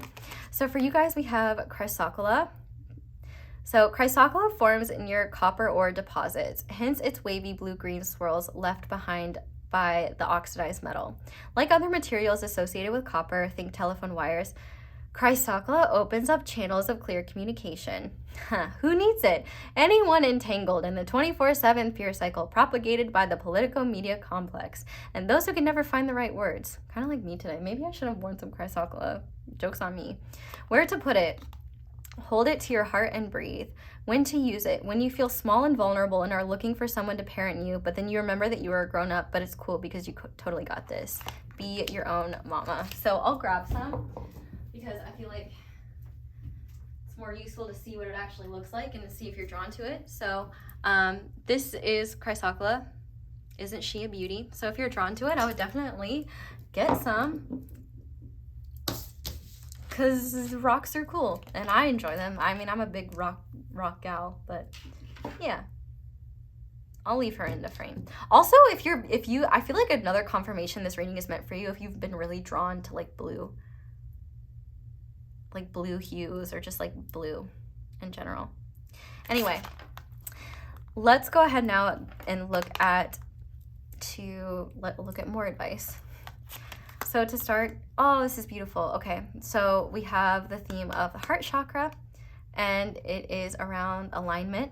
The trigger statement is, I feel conflicted, and the true statement is, I am true to my higher self, which this is like the perfect summarization of my long-winded explanation of this reading. Your focus needs to turn within to reflect on stories that are not true for you. Love is the way through. If it doesn't align with your heart, it's not meant for you. You know, it's okay to feel conflicted, but know that your linear mind is literally just operating based on how it's been conditioned. And there is a lot in the world that is based in fear and based in negativity, and that doesn't need to be a part of you. You know what's in alignment for you. You don't need anyone else to validate that. Ah, we have Rose again. Oh my God. Okay, so compassion, beautiful. That's the theme. The trigger statement is, I am unlovable, and the true statement is, I am love.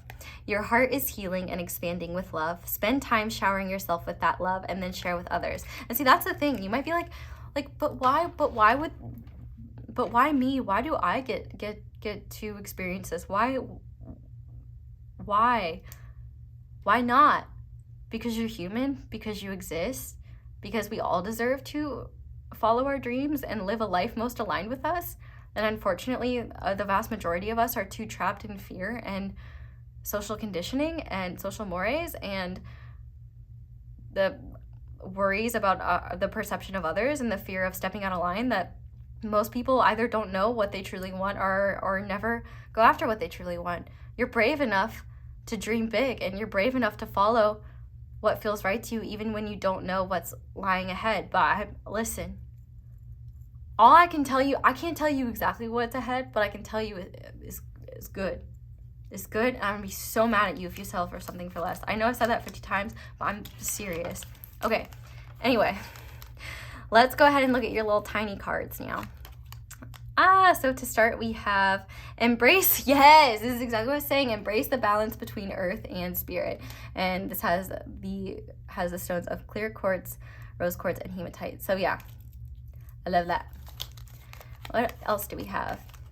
Mandrake spirit. Keep yourself rooted in the earth. Spring is coming. Dream deep. Yes. And what do we do in the spring? We plant seeds so we can harvest them in the fall. All right? Now is the time to dream, because the time to seed these dreams is coming. It's a coming. And maybe it's already happened and it's just confirmation, but your dreams are happening. Don't give up on them. Yeah. We also, we have patience. Everything soon will come to light, and then you will see things will be all right. Yep. Trust, trust, trust, trust. Your intuition is not leading you astray. Okay. You also got 2 of these cards. I'm sorry, I'm burping.